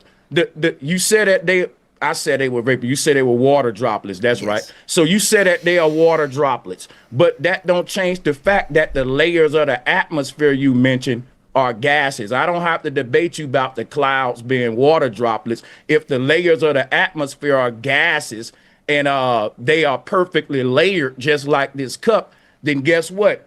My point still stand. Now, here's what I want to say about density in this cup, and I'll land here. Density is not arranging anything. All of the objects are arranging themselves based upon their own weight and perspective in relation to the medium they're in. I'm about to go into it right now. I'm about to show you. The honey is at the bottom because it is the heaviest liquid in the cup. The corn syrup is above the honey because it's the second less heaviest, and so far as you go up in liquids. All of the objects that you see from the boat to the cherry tomato have their own density levels too, and when you drop them in the cup, they will fall and get trapped in their respected layer based upon the same law. Ain't nothing pulling nothing, ain't nothing pushing nothing. Things are just settling in their respected layer based upon a universal law. It ain't a tug of war match. It ain't a tug of war match. Okay, so the reason why the ping pong ball is sitting on the top is because buoyancy. So a density tower is just liquid stacked by density in a gravitational field. Each liquid settles where its weight per volume matches the pressure below it, and that's due to gravity. Each liquid in that layer has a different density, mass per volume. So that's when you take in the equation of buoyancy, rho GV, which is to do with the the density of the liquid and the displacement of the liquid, along with the acceleration due to gravity acting downwards. The ping pong ball, its mass is so little that the mass of the liquid is being pulled down with a stronger force than the ping pong ball, which creates a buoyant force in the opposite direction. That's why the equation is rho GV. That G stands for the gravitational acceleration. Heavier per volume sinks lower, lighter per volume floats higher, but here's the key. They only sink and float because gravity is pulling them down. Density doesn't do anything on its own. Weight doesn't do anything on its own. Weight is literally defined as mass times gravity. That is what weight is. Weight is mass times gravity. So if you say weight, you are admitting that gravity exists. No, you're not. No, you're not. No, you're not. That's semantics. That's semantics.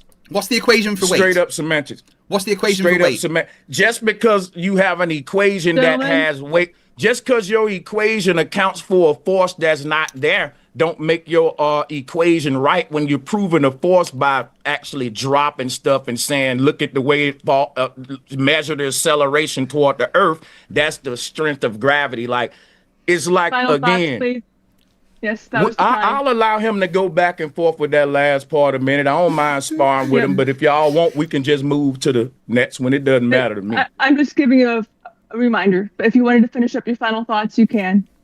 Yeah, so what I was saying was this right here, Craig. You got to have two forces, but you told me density can't stand alone. Yeah, buoyancy. Now watch this. Buoyancy is the force that is acting counter to gravity. Correct. So it's explaining why things rise.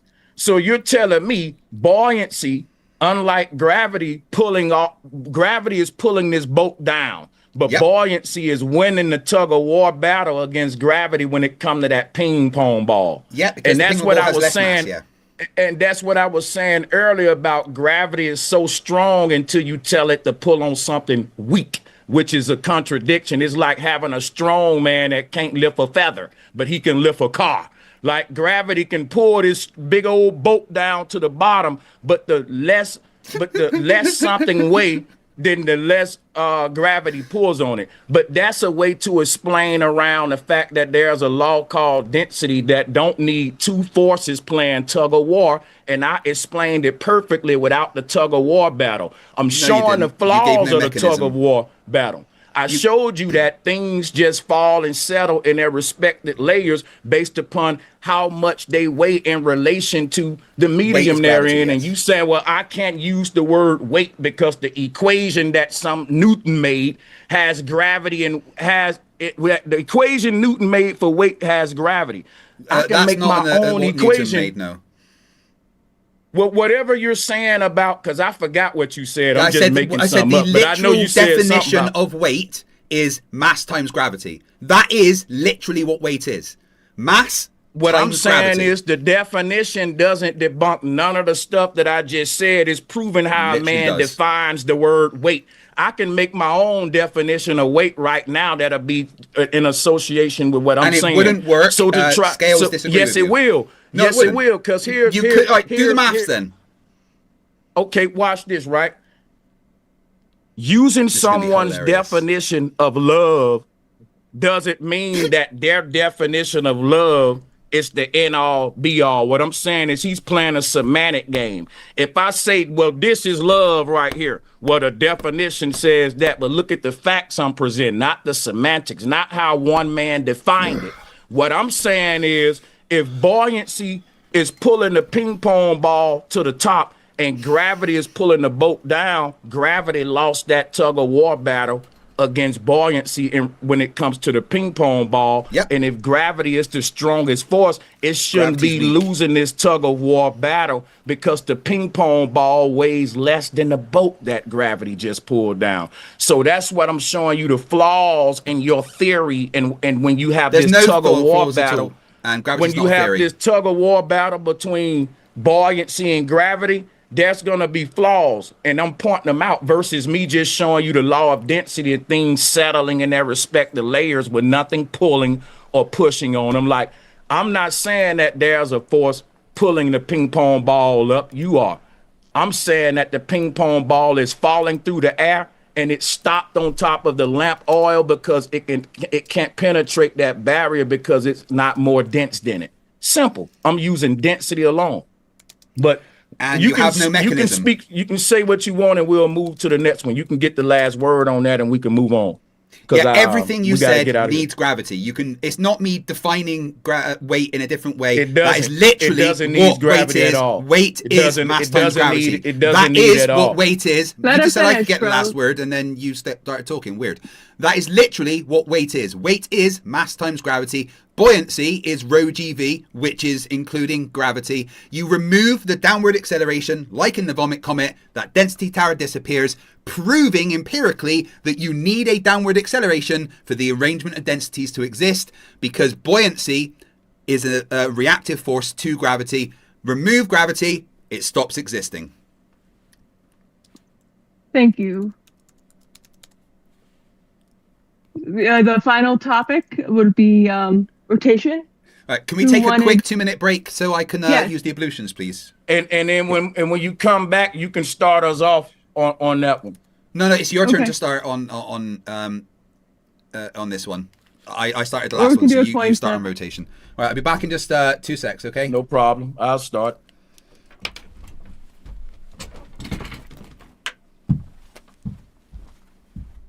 You need a downward force. So just wait for him to come back, please.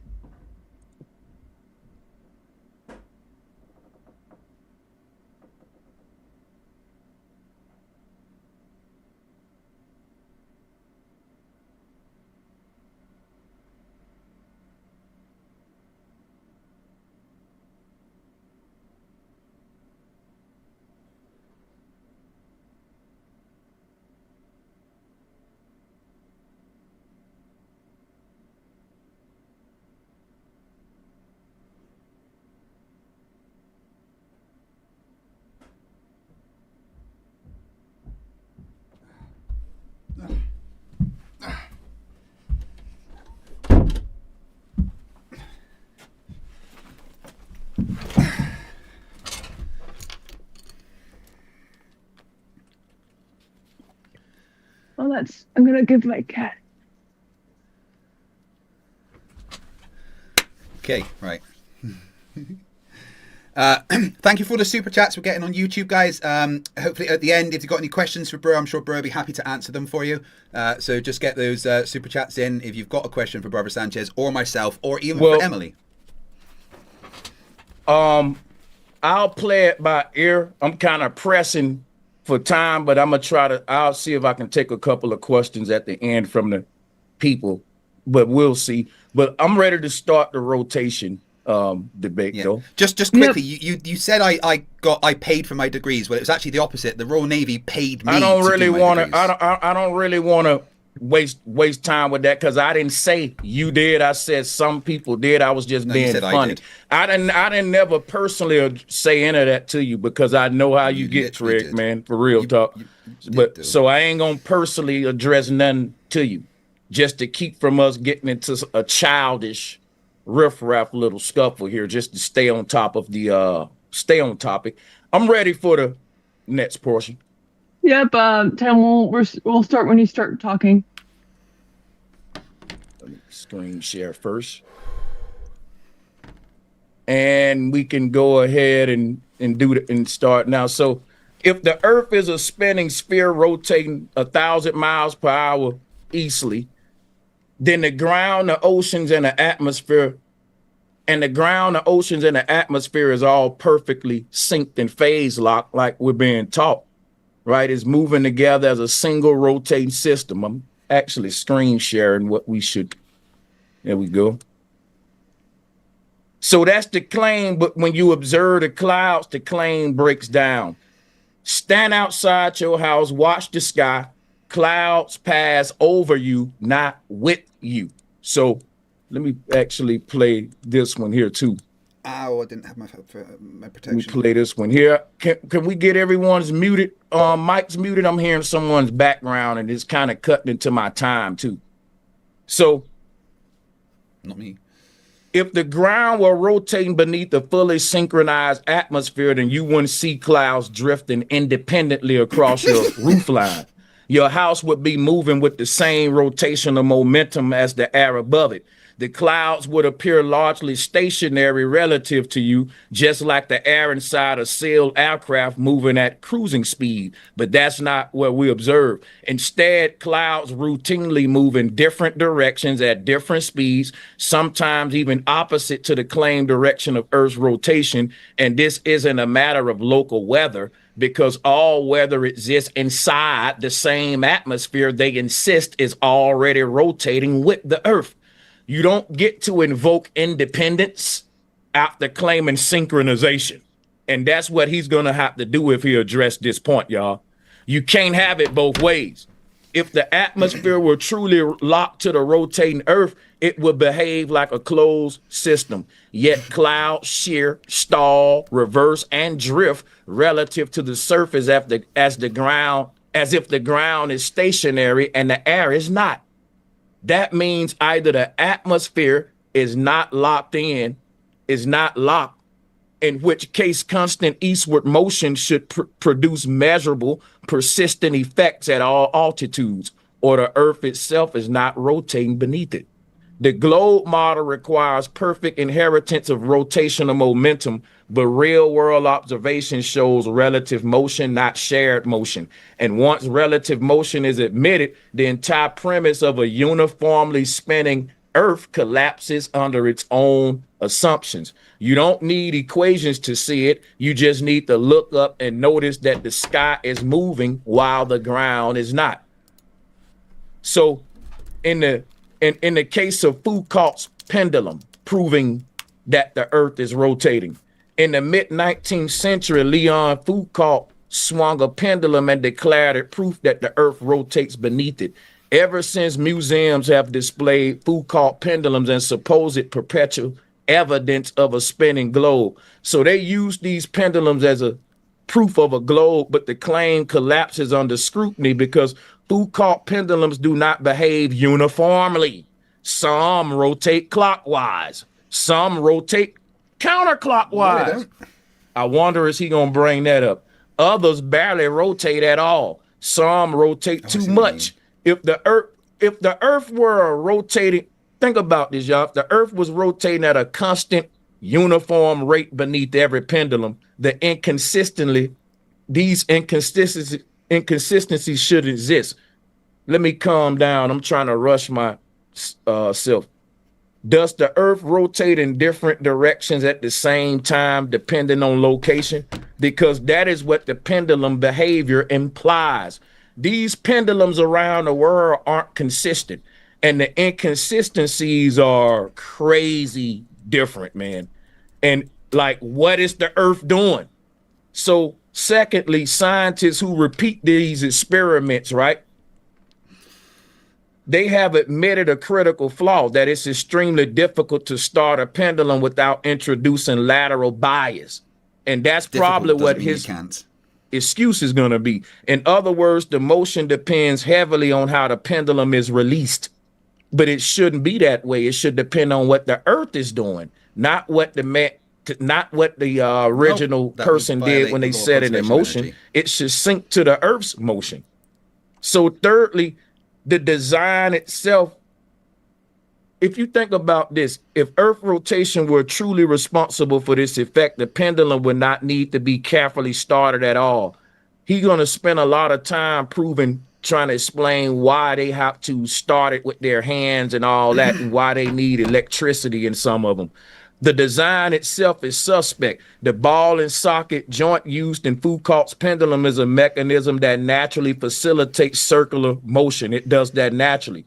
That alone introduces rotation, independent of any alleged motion of the Earth, and that explains why all of these pendulums are inconsistent. The pendulum's behavior depends on the initial force applied, and he's going to emphasize that. They can't start by themselves, but yet if I put a pendulum on a moving merry-go-round, it will definitely move accordingly without me having to touch it. Fourth, most modern Foucault pendulums aren't even faithful reproductions. Many are electrically driven and mechanically adjusted to maintain motion. Calling these displays proof is misleading at best. You have a minute. If Earth's constant rotation causes pendulums to rotate, then every pendulum on Earth should rotate, yet countless pendulums remain stationary, and that goes for the cranes that's just sitting at the construction sites too. Oh, they need me to go touch it for them to move. Oh, that's right. So Dr. Samuel Robotham addressed this long ago. He noted that the plane of vibration is inconsistent, changing in rate, direction, and magnitude even at the same location. Something inconsistent cannot serve as evidence for a universal physical law. So how much time do I got? 20 seconds. So let me see here. Lady Blount went further, calling the pendulum demonstration a theatrical deception, an exhibit that relies more on public trust than scientific rigor. Shout out to Lady Blount for that. That's true. Her and Dr. Samuel Robotham. And that is your time. Thank you for that. It'll be Craig's time to start his intro. And whenever you're ready, the clock will start. As I said in my opener, no, there's literally no reason that the pendulum would start by itself. That would violate the conservation of energy. It would be perpetual motion. It would be magic. You just claiming it should sync up with the Earth is just your misunderstanding of physics. No, the pendulums do not mysteriously start. They're started by humans. Carefully. If you do the experiment correctly, and it's not a ball and socket, it's a pivot point. If you do the experiment correctly and you do not introduce any rotation yourself, you do get different results wherever you are on the Earth, which is what you expect. The pendulum should not drift uniformly. Physics and Coriolis says that the pendulum will drift a different amount depending on your latitude, because the swing stays relative to, the Earth's actual tilt and the way that it was started.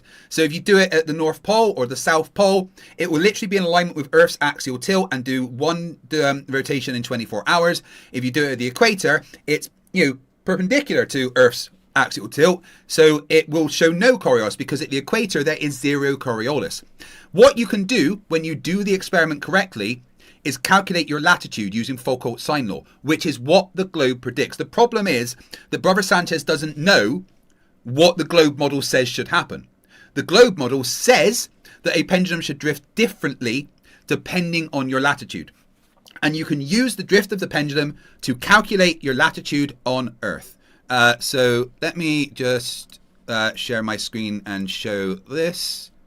Where is it? This one here. Where was it? This is a gentleman physicist who did his own Foucault pendulum. There is no motor. There is no anything. Not all of them do. So the electromagnetic motor is just to keep it swinging. It doesn't change the direction. When the gentleman physicist did his experiment, he released it with a like this. A way to not introduce any rotation into it. It just swung backwards and forwards, went through this ink pad, and it went for about 45 minutes. So the line is being drawn by the pendulum swinging backwards and forwards. In the northern hemisphere, it goes counterclockwise. In the southern hemisphere, it goes clockwise, which is what the globe predicts.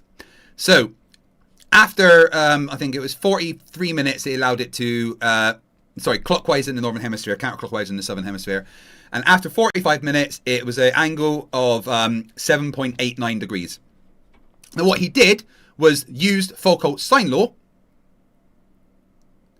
and found out his latitude.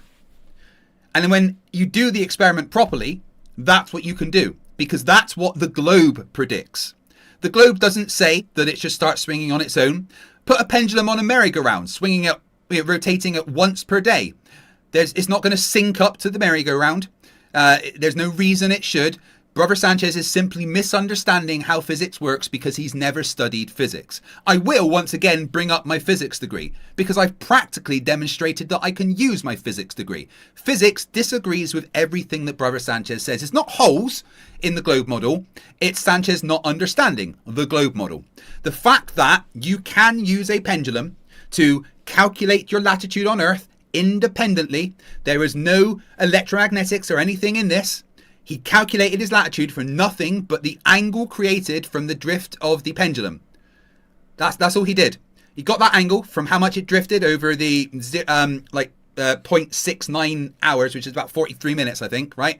And then he calculated his latitude. I did that personally in Bristol, University West of England, during my physics degree.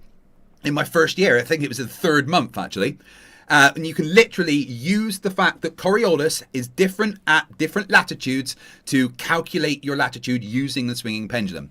All the claims he made about pendulums not working properly is him not understanding what pendulums are. There is zero evidence of them ever reversing direction. That's just a claim that's been made and has never been demonstrated. Samuel Robotham wasn't a doctor either. That's one thing. He was just a flat earth idiot. Pendulums do exactly what the globe predicts. The globe predicts a different drift wherever you are.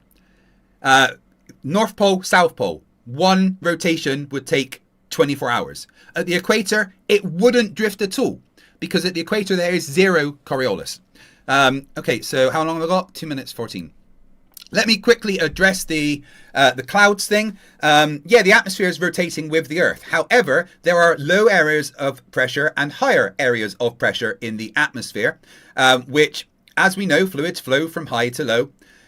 So even though the atmosphere is in total rotating with the Earth, within that rotation, there are individual movements of pressure going from low to high. Two systems can exist at the same time.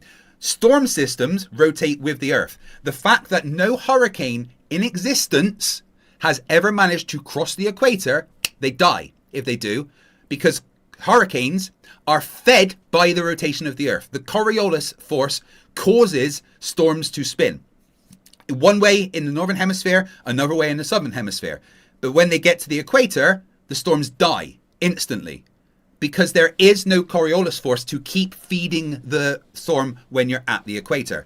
Clouds are in the atmosphere, which has dynamic, winds and stuff going left and right. That's naturally what happens within the atmosphere because of temperature. It changes the pressure.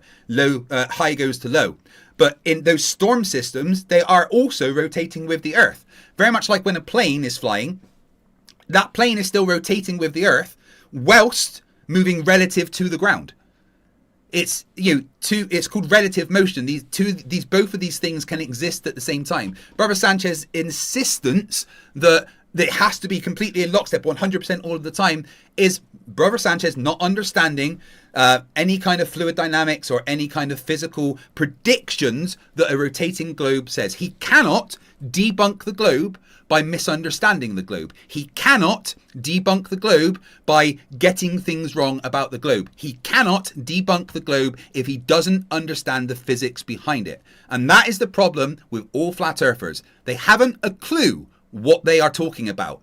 They only have vibes and feelings.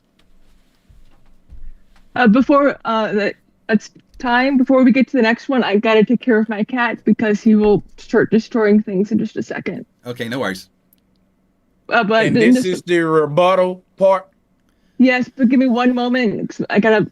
My cat is being distracted. Okay, well, I won't be able to do any take calls from the people at the end. We're gonna, right after the debate, I got to go, but yeah. No worries. Yeah, I just gotta put him in a room because otherwise he will be destroying everything. Do your thing.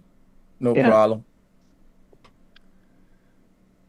This is the asshole who turned off my computer.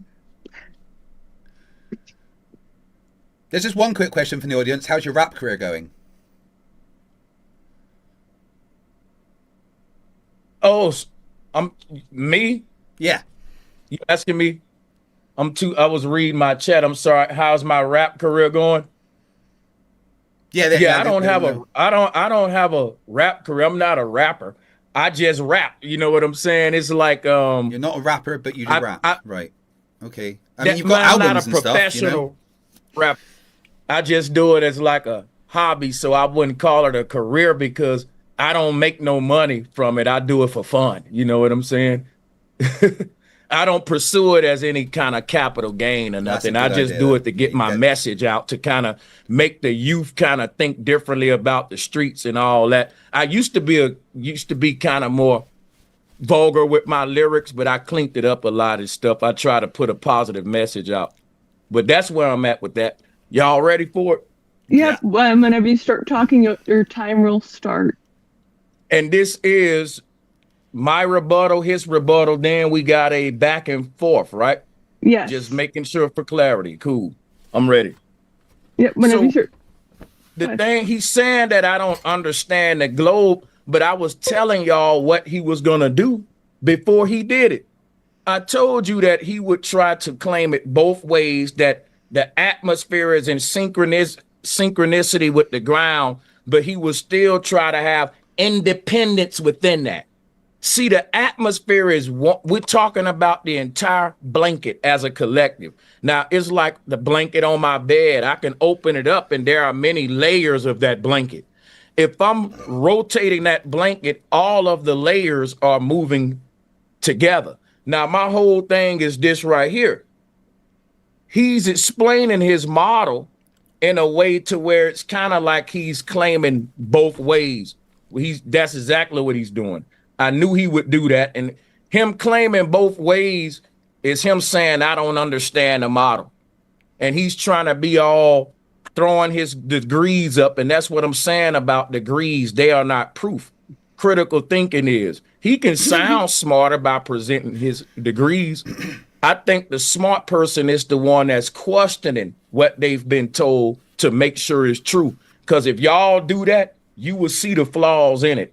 As far as Foucault pendulum, he keep on saying that, you know, they supposed to move differently. I didn't disagree with that. According to his model, they should have different angles and all that when they're moving. But the speeds shouldn't be drastically different. There should be not huge drastic differences in the consistency with speed when we deal with the Foucault's pendulum, and that's the part that he did not rebuttal. Literally did. He did not deal with cranes. If a crane is a makeshift pendulum, it's set in motion because let's say you've been using it at work. The crane will settle and it will not move at all. The crane should have some kind of constant motion even after it's been used, and it should mimic what the pendulum is doing. So that's something you didn't really deal with. But again, you did exactly what I said you would do. That you would say that the Earth atmosphere is synced to the ground, but have independent pockets moving within that universal synced atmosphere. And that's exactly what you did. So as far as the Foucault pendulum concept, because I want to bounce back and forth in my rebuttal and kind of doing back and forth, you know, if a crane is being used, after it's being used and the person go home, the motion that the crane already had should continue. It should act just like a pendulum. No, it I shouldn't. really want you to address that when you come with your rebuttal, because I'm going to make another prediction. You're going to say the crane can't act like the Foucault's pendulum for whatever reason. You can't do this at home yourself, folks, with a makeshift pendulum. You see what I'm saying? So You can. he's going to have a way to explain why the crane cannot act as a pendulum to backdoor his way out of the fact that the crane should be. It should be. He said that the Foucault pendulum need to be self-started, because if you don't, it will make certain violations of certain laws that he mentioned. I ain't going to repeat them verbatim. But the thing is this right here. Bringing up physics, bringing up different laws that you haven't I'm not allowed to bring up proved physics. either. Oh, no. You're making a claim off something that ain't proven, using something that ain't proven. You're saying, well, I don't supposed to be able to move the if I move the pendulum, then I'm doing what I'm supposed to do, because me not setting it in motion myself actually takes away from the experiment. It violates certain laws. It messes things up. I brought up the example of me trying this on a merry-go-round, and you said, well, actually, if you rotated a merry-go-round and you were actually able to attach an object to the merry-go-round while it's moving, your words was that the object will not move. It'll just stay still. Now, I ain't putting words in your mouth, Craig. This is what you said. And because of that, I'm actually going to do that. I'm going to do that. I'm going to actually do that. So in my opinion, I think that when it comes to the whole rotation debate, you used everything that I predicted you would do as a way to say, I don't understand the globe. But I don't care what nobody say, degree or not. If the earth is in motion and the pendulum is proving that motion, then you shouldn't have to set it in motion. You shouldn't. And you saying that you should, based upon you not violating a certain law, isn't proof that you should. All people got to do is use their own mind. That's all they got to do. Think of a crane, think of Foucault's pendulum, and ask yourself, why don't the crane show me what the earth is doing? The earth is rotating, right? Now the crane is just hanging still, perfectly still. All of the pendulums around the world are moving, mind you, at different speeds. The speed gaps are ridiculous. He gonna say that's a lie too when he get on the mic. So he talked about how the angles should be different. I'm not debating that. According to your model, the angles should be different, right? But the speed shouldn't be all drastically different like what we see, the inconsistency with the speeds. I said, man, he didn't address that. You did not address that. I hope you do it in your next rebuttal. I hope you address the speed of the Foucault pendulum.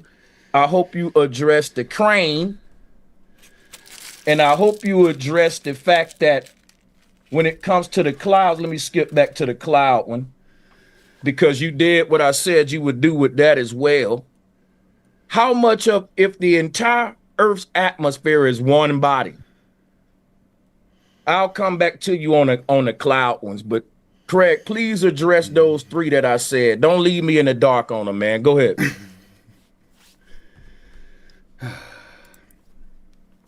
I mean, I've already explained these, and you're just not really. So, yeah. Cranes aren't pendulums. They aren't on pivot points. They aren't inside a area with no wind. If a crane was in a vacuum perfectly and it was swinging backwards and forwards, then it would drift like a pendulum. But you keep saying that it should keep moving. No, it shouldn't. Nothing says a pendulum should keep moving. That would be perpetual motion. That does not exist. Again, you are just not understanding physics and saying things that are objectively incorrect about what should happen because you don't understand the model you're trying to debunk. And that's kind of a you problem that you seem to want to make everyone else's problem. Pendulums don't move at different speeds, whatever that means. A pendulum's speed, as in the speed of the swing, will be dependent on its the length of the rope, the speed that it was let go, how long it can go for, whether there's an electromagnetic motor giving it a kick to keep it swinging. But what does happen is the pendulum's swing drifts depending on your latitude, which is what we expect. The thing is, you don't understand what a pendulum should do, so therefore you want me to explain to you why it doesn't happen, because there's no physics that said that it should happen. You are describing a violation of the conservation of energy, which can't happen. It's impossible. Just because you say it should happen doesn't mean it should. That's just you not being smart enough to understand what's going on. And that's a you problem. Cranes are not pendulums, and they should not keep moving after someone has gone home because of the motion. No, a Foucault's pendulum is something that has to be very precisely set up and released without introducing any other external forces, which is why in the video I showed a gentleman physicist released it with a lighter, because that means that no other forces are going to be introduced into it. It's not a ball and socket, it's a pivot point. I'm not sure if you know what that is. So that answers every question about the pendulum, but the main answer is that you don't understand the physics behind what a pendulum is supposed to show. It doesn't go at different speeds. It doesn't change directions. These are all just flat earth lies that you are repeating verbatim without ever testing it yourself. I have personally done Foucault's pendulum. Me, personally. That's the thing you asked for at the beginning. I have personally done it. And I calculated my latitude with it because that's what the physics says should happen. Now, the atmosphere. Very simple. The atmosphere is a fluid. Fluid flows. Yes, it rotates in total with the Earth because of gravity and friction and the fact that the atmosphere formed when the Earth formed and it's been rotating. There's no friction in space to stop it, so the Earth drags it around. But it's a fluid with pressure and temperature differences, so that fluid flows. And the two things can exist at the same time. You making a deal about, well, he said that the two things could exist at the same time, like it's a problem. It's not a problem. It's a problem for you, again, because you don't understand the physics. There is absolutely no reason why the atmosphere in total can't rotate with the Earth whilst also having flows from high to low pressure. That's no issues with that at all. Fluid dynamics says that that should happen. There's no reason it shouldn't happen. All the maths and physics says that that is what we expect to happen. Again, you're trying to debunk the globe by not understanding the globe. That's not how you go about these things. Every measurement ever shows that there is rotation. A pendulum, a ring laser gyroscope, a gyrocompass, parallax measurements of the stars. Every single time that an experiment is done correctly shows that the Earth is rotating. You made an issue about how the pendulum experiment is hard, therefore that's a problem. No, science is under no obligation to be easy to do. Yes, it's quite difficult to set up the Foucault's pendulum experiment. It is quite difficult to get it done properly without any other outside influences. But being difficult doesn't mean that it's not working. It just means that you have to do it properly, like every experiment ever. A Foucault's pendulum is a measuring device, just like a scale is a measuring device. If you set up a scale incorrectly, it's not going to do its job. If you set up a Foucault's pendulum incorrectly, it's not going to do its job. All the things that you are asking me to explain is like what I have to explain to my students that I teach physics to. Because I'm like, I don't just have a degree, I teach people that as well. I am someone that understands physics and passes on that knowledge to others. And yes, I will bring up my degree, because my degree shows that I'm right about physics. You don't have a degree in physics. I don't even know if you passed high school physics from the things that you are saying. It's very doubtful that if you said these things in a high school physics exam, you'd have got anything other than an F. Okay? I actually help people pass their exams in physics because I'm right about physics. That's what I do. I teach people physics online. I would teach flat earthers physics, but, well, you're not stupid because you're a flat earther. You're a flat earther because you're stupid. And I'm not insulting, I'm stating a fact. You can stop being stupid by actually studying and paying attention to people that know what they're talking about. You not understanding what a pendulum should do, or that a crane isn't a pendulum, or that the atmosphere is a fluid, it's a you problem. Just go and study some fluid mechanics. Just go and study some physics. And you will realize the things you are saying are categorically incorrect. There is zero reason why a pendulum should move on its own or sync up with the Earth's rotation. That is not what physics says a pendulum should do. And you claiming it should do that is just a you problem. It's you that is the problem. Not physics, not the pendulum, nothing. If you're going to do that, actually show your guns. Come on.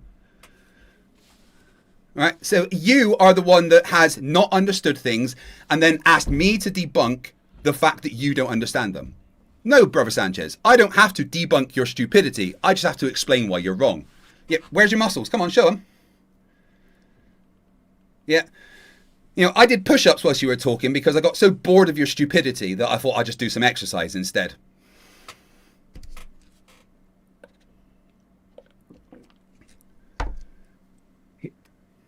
He's big. He's turned red like Satan and got big mad up in here.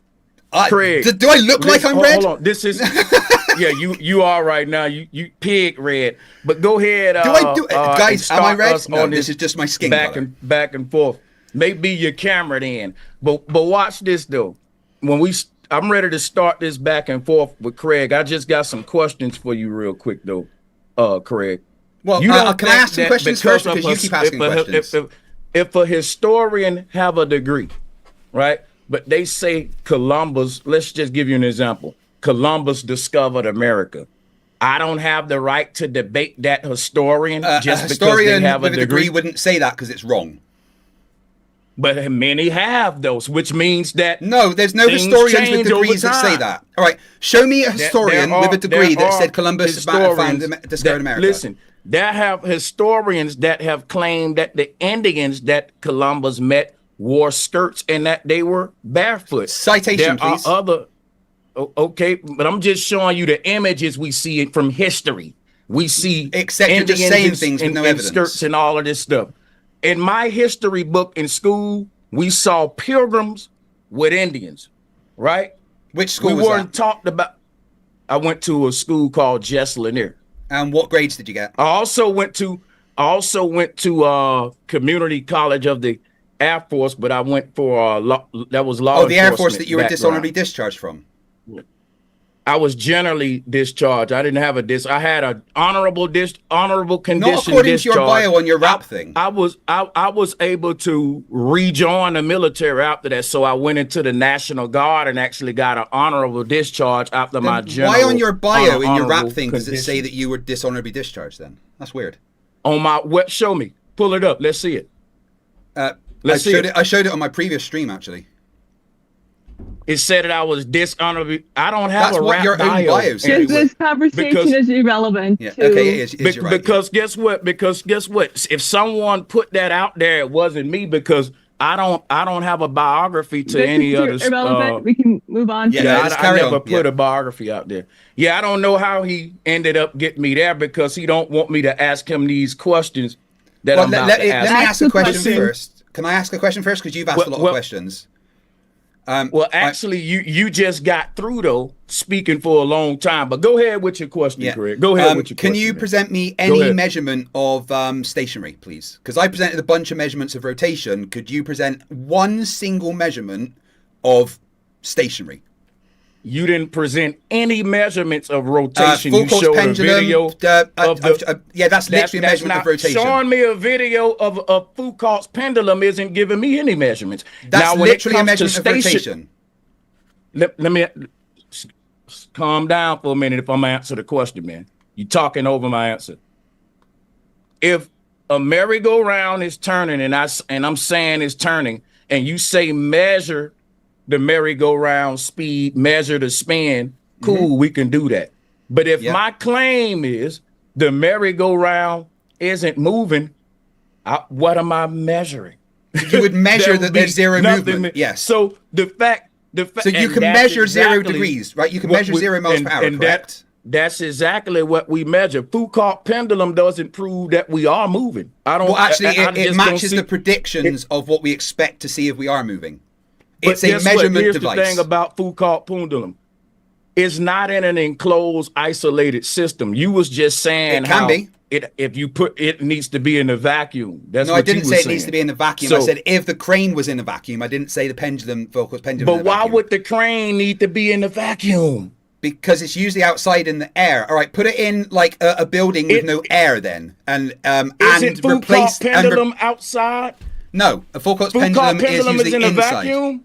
It's inside a building with no air resistance. Is Foucault pendulum in a vacuum? Yeah, I just said don't worry about the vacuum. Put it in a building with no air blowing. Then it's the same. But a crane is not a pendulum. It's not attached via a pivot point. So right, hold on. A pendulum, a crane is not a pendulum. It's not attached. Hold on, let me finish. Let him finish, bro. Right, a crane is not a pendulum. It's not attached via a pivot point. It's not swinging freely like a pendulum in an area with no air pushing it around. It is outside in the wind, and there is zero reason it should act like a pendulum because it's not a pendulum.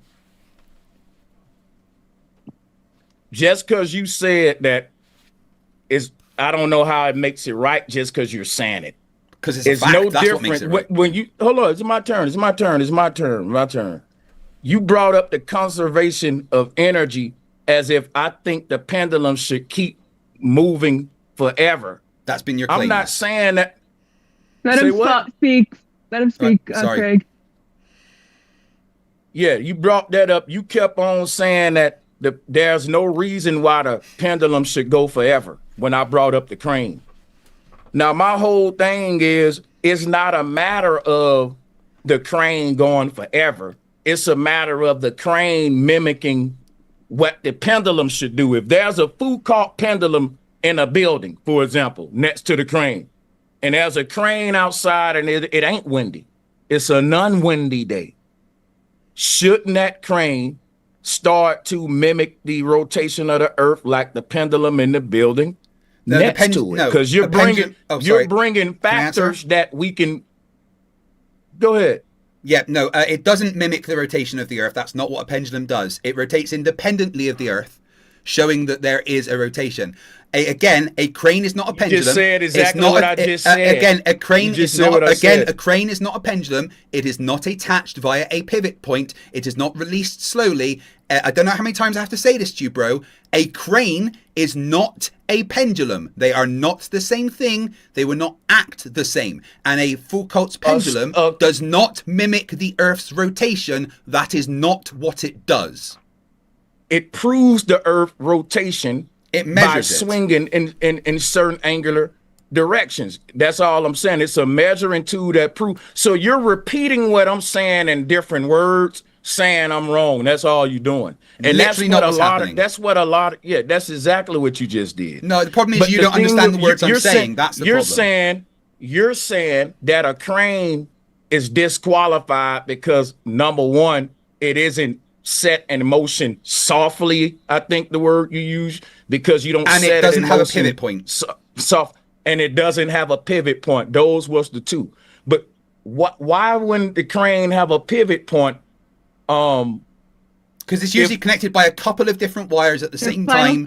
You know, it's not the same thing. A Foucault's pendulum is connected by one single pivot point. A crane has multiple wires going in to change the direction round and round. It's not the same thing. It is not a pendulum. That's not the type. There's many types of cranes, bro. It is and not another a thing pendulum. about the soft.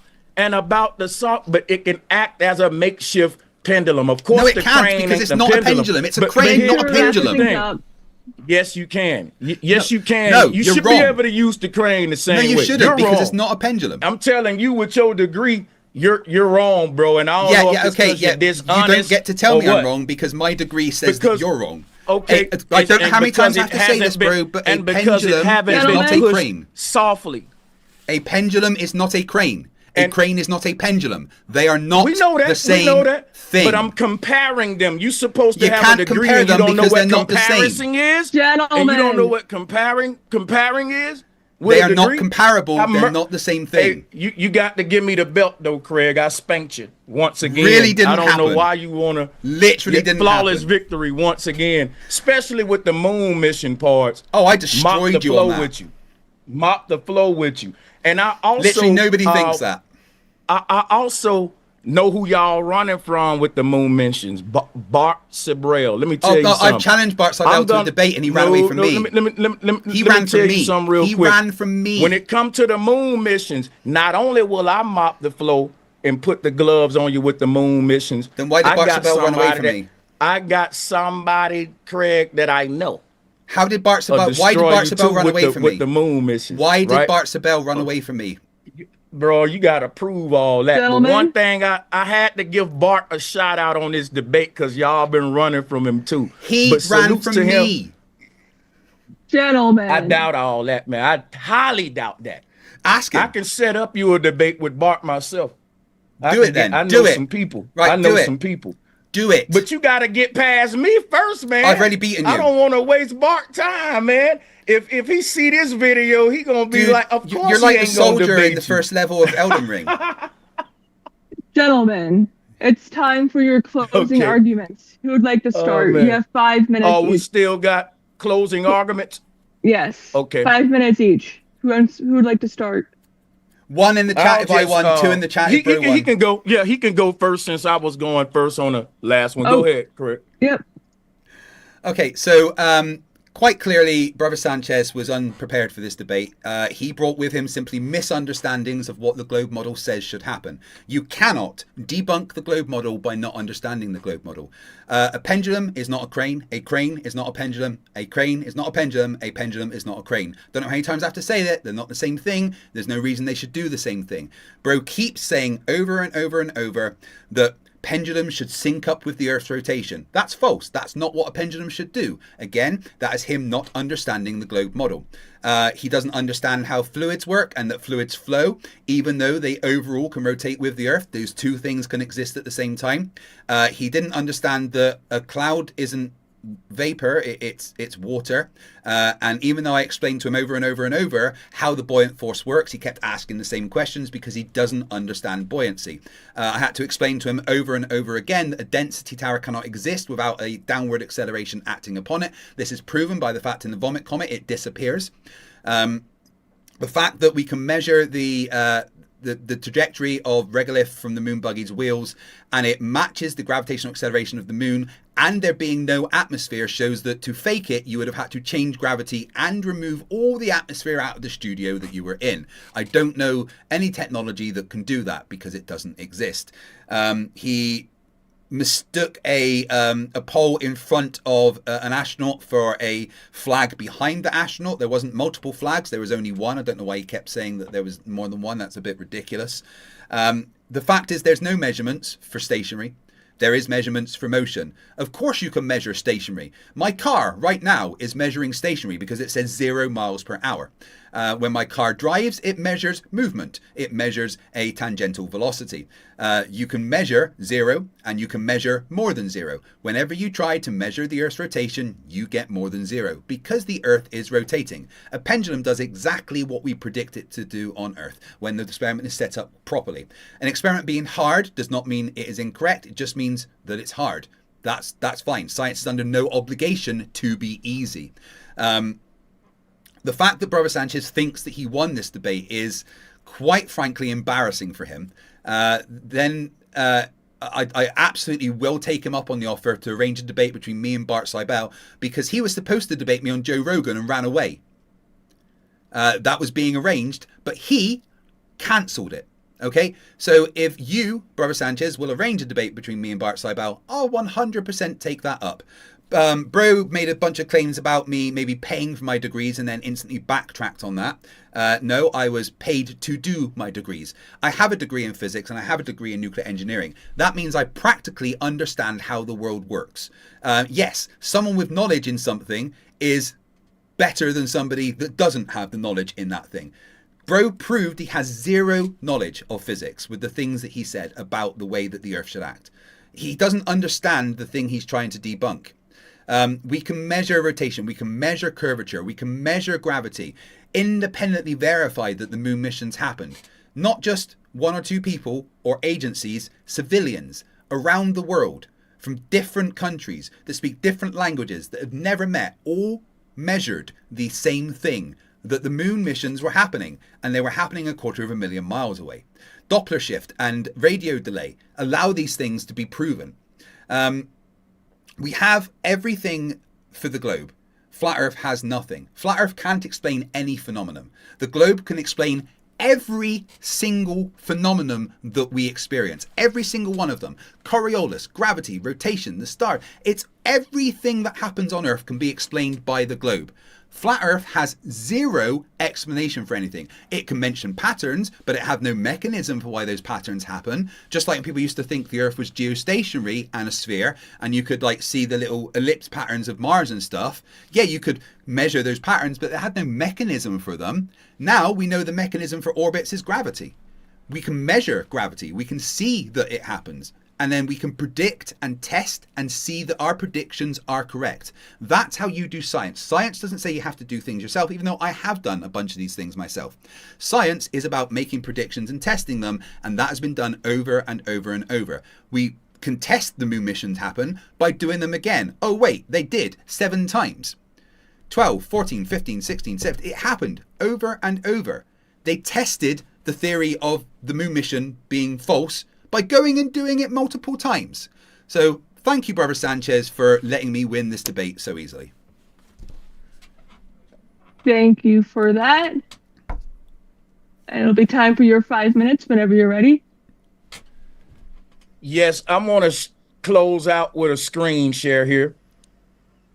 My closeout going to be screen share. And when we talk about can we mute him as well? Because I can hear... It's distracting because I can hear I got loud headphones and I can hear a needle drop from y'all. So watch this, right? We talking about making predictions to prove your model. The people who created the system, we make the hold on, excuse me. Can I start over? My mic was muted on my end, but it's okay. He talked about making predictions, right? Over time that's consistent to prove your model. The people who gave us the system that we used to make these predictions with were flat earthers. For example, right? No, they weren't. When we look at the zodiac, we see the same constellations in the sky that ancient people who built the pyramids saw. And we should be seeing new stuff. When you talk about how a sundial works, a sundial can't work if the earth was moving. If the sun's motion across the sky. It's a prediction of the globe, of course. The sundial only worked because the sun's motion across the sky is consistent and predictable relative to a stable Earth. It can't work no other way. Except so it works based on the globe, of course. If you want to understand what that looked like, these Giza alignments. You have pyramids around the world that are aligned with Orion. This is just a lie. This actually doesn't at least happen. We know the ones in Giza are, and it's a sight to see when Orion is making its alignment above them. This is an alignment that happens. It's literally predictably. It happens at a pattern. People have been predicting this for years. Now, if we was just hurling through space, we would see different constellations. And who would build monuments to one constellation that ain't gonna be there in a couple of more ages or whatever? So my whole thing is the way we built was assuming that the earth was stable, stationary, and that the sky was in motion. This concept I'm showing here is no different than a sundial. It's based upon a stationary ground and the sky in motion. What I'm saying is degrees don't make a person knowledgeable. Because they literally if do. That's what you get degrees entire physics foundation is flawed from the beginning, then we're just the blind leading the blind, even in our education systems. We don't know everything. And I think and I do think you're wrong. And I am challenging the mainstream science. Just because I'm the minority doesn't mean that I'm wrong and that you're right. It's too much stuff that says we're on a flat stationary earth. This alignment in front of you says the same stars we see, the ancestors saw. No parallax. These are things we can't, just ignore. We say the sun 93 million miles away, but when you look at the sun, it's within the clouds. The sun has clouds in front of it, clouds behind it. You know why? Because the sun is close. And the sun isn't a ball of hot fire, it's a plasma phenomenon. Pilots have flown above the sun. I'm pretty sure many of you saw that video. Pilots have flown to a height where they can look down at the sun. And they are saying, from their perspective, what we're saying here, pay attention. Clouds in front of the sun and behind it. Yet they give us a model like this. We should never have that situation. We should never have that. Look at how far the sun should be from the earth, 93 million miles away. You should never sit within the cloud, moving through the clouds. The ancients explained the sun as a close orb moving through the clouds the way we see it. Those are the people that made the systems we use today to make predictions with. We haven't changed those systems. All of the predictions we make about celestial phenomena is still based upon the ancient sesagesimal system, the Vedics, and the people who said the earth was flat. That's just the facts. Ptolemy tried to superimpose a two-dimensional zodiac wheel over a three-dimensional sphere. The zodiac wheel is two-dimensional because it was designed to be placed above a flat earth as the sky wheel turned. And everything, all the equipment we used is based upon that. A compass, a clock is two-dimensional. It's a circle. It's tracking what the sun and moon is doing above a circle. And everything is divisible by 360, 24 hours in a day, 60 minutes, 60 hours. All of that is divisible by 360 because we used to have 360 days before the Freemasons changed everything into the 365-day leap year that got everything thrown off today.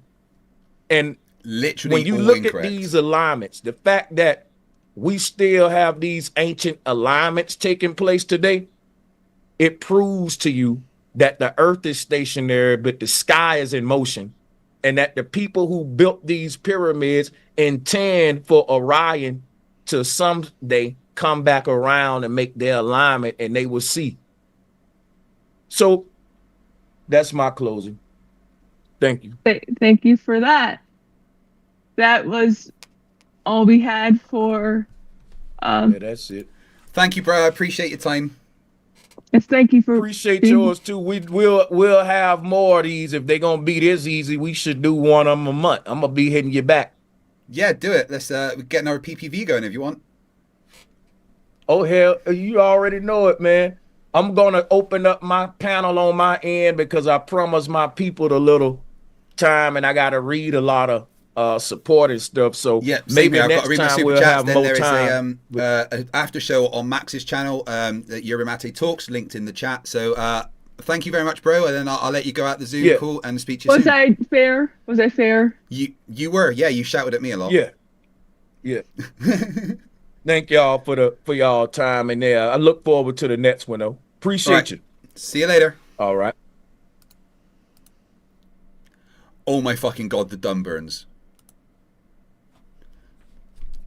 Just gonna message Rubiks quickly.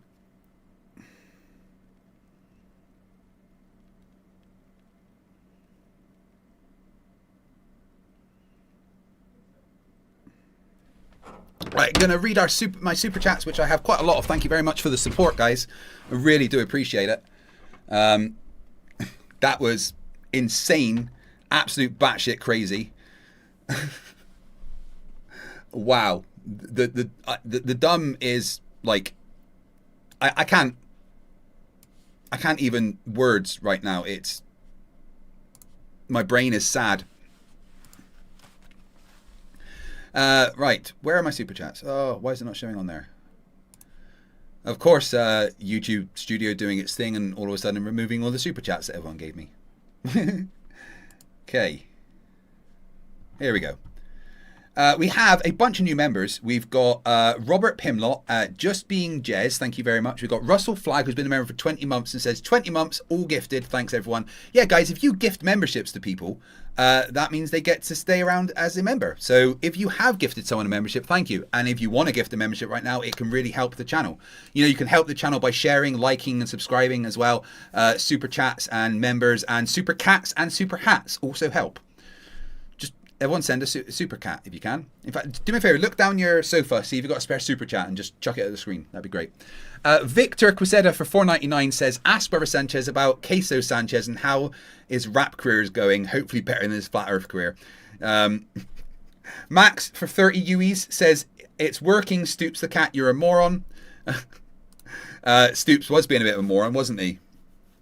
Kevin Conrad for $5 says, 2 weeks away from Artemis 2 launching, astronauts back to the moon for the first time since 1972. Yeah, and Flerfs are already pre-coping, that's for sure.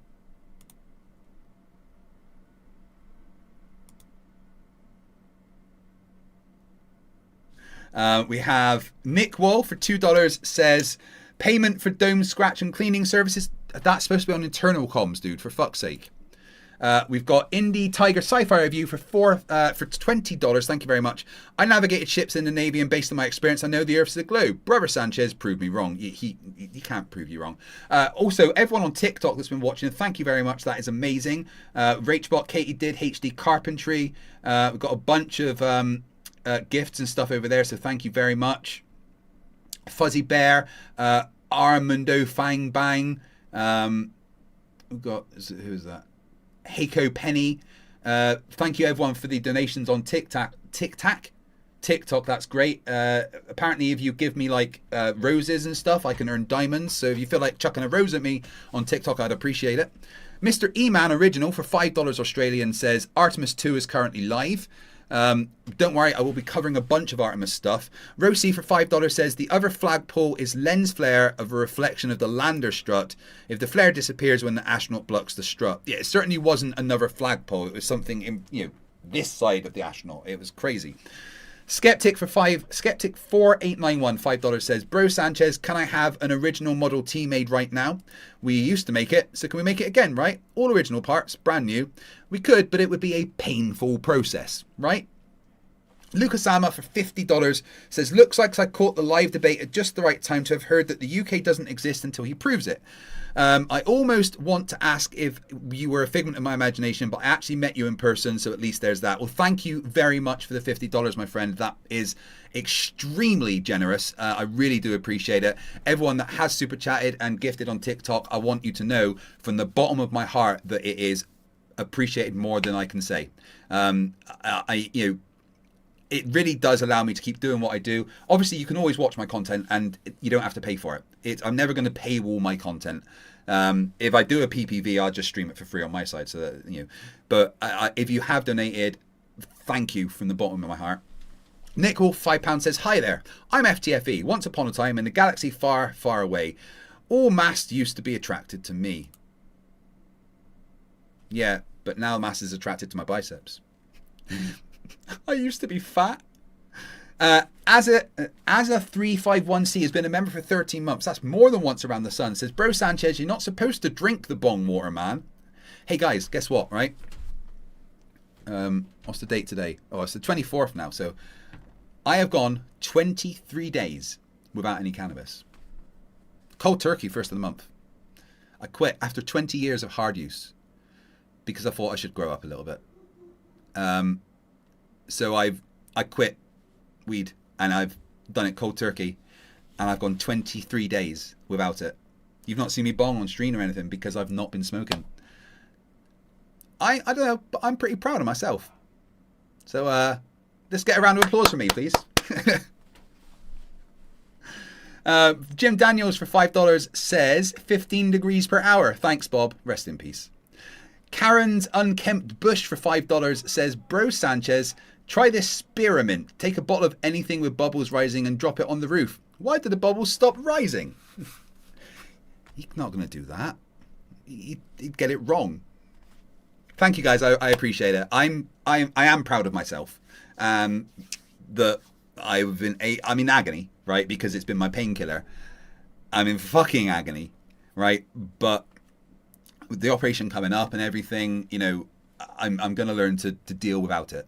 So fucking 23 days straight for the first time in 20 years, I have not smoked any cannabis. Judy Bassett for €10 says, thanks, Craig. This has been fun.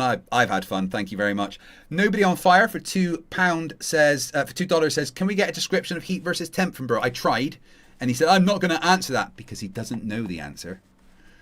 The Watcher became a new member. Thank you very much, my friend. Slivery has been a member for 32 months. Says, beep, boop. Beep, boop to you too. Beep, boop. Then we've got Pat in the chat, who's been a member for 48 months. Says, boop, beep. You got it wrong. Fred Fruckle, member for 59 months, says, butt plug. Can I not go one stream without having to fucking say butt plug, please?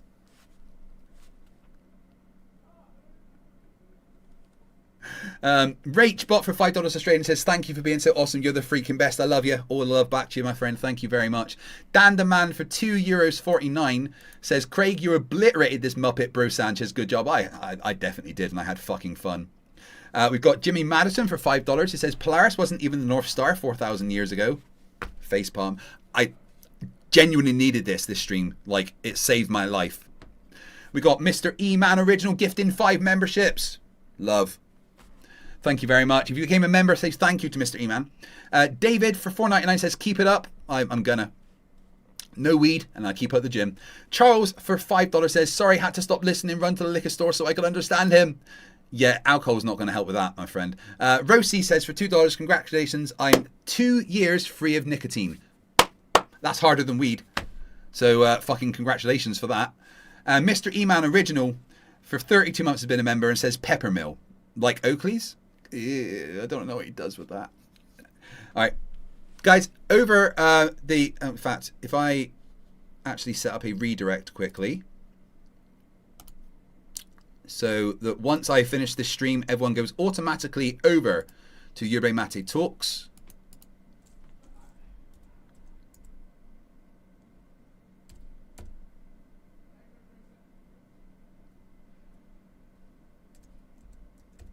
Come on. I know you're there. Why not let me find it? There we go. Right. So, well, a couple more super chats. Thank you very much, my friends. We got 2 Drex for $2 says, proud of you. Keep it up. Well, thank you. I'm not gonna lie. I'm proud of myself. It's been hard. The cravings have been difficult to deal with. The lack of pain and the little chemical cushion that I've been giving my brain for 20 years is missing. But I tell you what, I'm fucking dreaming like crazy. And the Fluffinator for $2 Australian says, Nuh-itis at its finest from the Flatwits again. Thank you very much. Slivery for $5 says, it's my birthday tomorrow. Can we all please eat some haggis? Haggis is Sunday, I believe. So that's Burns night.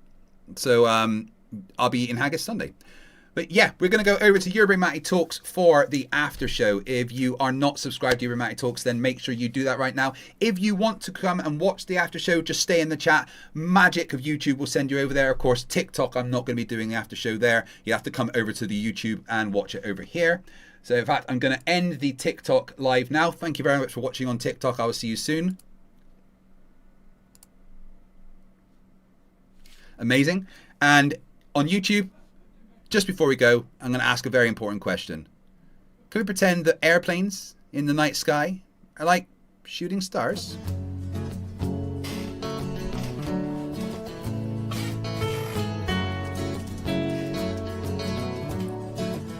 Can we pretend that airplanes in the night sky are like shooting stars?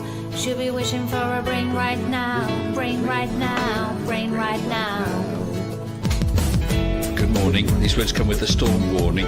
Better batten down the hatches, grab some matches and brace yourself for a long day of misery. YouTube has given me the power to reach up into the sky and show you all that we live on the ball. I bring you science that's comprehensible. Your view is indefensible. You're reprehensible. Go on, Mr. Sensible. When I was young, I never thought I would be here to see this. A pile of random nonsense dressed up as bullshit. Your ignorance will be the death of us all, like running headfirst full speed into a wall. You could always read a book, buy a telescope, set it up and take a photo of the moon, or just be a buffoon. I send you in a balloon onto the stratosphere on page 3. You're a few fries short of a happy meal. You're dumber than a box of hair. The wheel's spinning but the hamster's dead, and you're as smart as bait. You forgot to pay your brain bill. You're missing a few buttons on the remote control. 24 cents short of a quarter. You're surfing in Nebraska. You're as bright as Alaska in December, and you fell out of your family tree. You don't have all the cornflakes in one box. You got an IQ of 2 and it takes 3 to grunt. The elevator doesn't go all the way up, and there's a vacancy on the top floor. Your antenna doesn't pick up all the channels.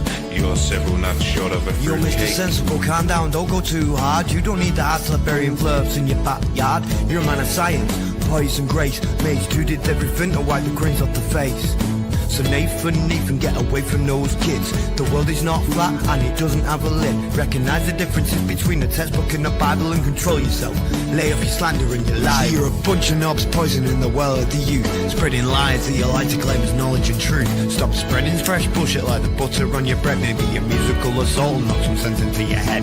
I hope one day you'll hear these lyrics and smile, and you realise you used to be a 40-year-old child. Now it's time to wake up, open your eyes and see, and acknowledge the existence of.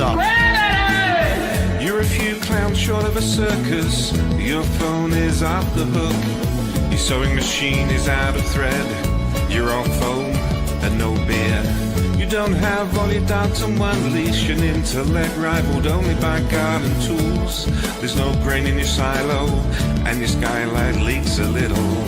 Your belt doesn't go through all the loops. You couldn't pour water out of a boot without instructions on the heel. Your slinky's kinked, and you're proof that evolution can work in reverse. A few feathers short of a whole duck, one fruit short of a full bowl. Airplanes in the night sky are like shooting stars. Should be wishing for a brain right now, brain right now, brain right now. Can we pretend that airplanes in the night sky are like shooting stars? Should be wishing for a brain right now, brain right now, brain right now. You thought it was over? Well, I'm still standing while you're swinging, flinging feces, talking shit just like the human centipede. You got the mind of a chimp, and I'm here to expedite your shore leave. Cause I'm a seaman, but not the kind I writ up when your mum's gums. I'm the kind that sailed submarines and fired guns. I could float a boat across the ocean with my eyes closed, circumnavigate the globe with a compass and a bag of sausage rolls. Well, all you can do is nibble on your toes. I'll smack you with the hose that you call a water level, sit and swivel. You nasal gazing muppet, you can stuff it harder than the wallet stuffed by Warren Buffett. And I don't care about your sauces unless you're serving them. And I don't care about your lines unless you're curving them. Now step away from me, you're sucking up my oxygen with a vacuum where your brain should be, you dumb fuck. Thank you everyone for watching, I appreciate it. Make sure you stay in the chat, you're automatically taken over to Euromatty Talks. Remember, stupidity is not a right. Nathan, any final thoughts?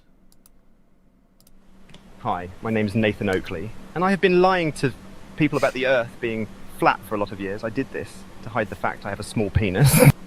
Yeah, well, that makes sense. Remember, stupidity is not a right. Fight the flat earth.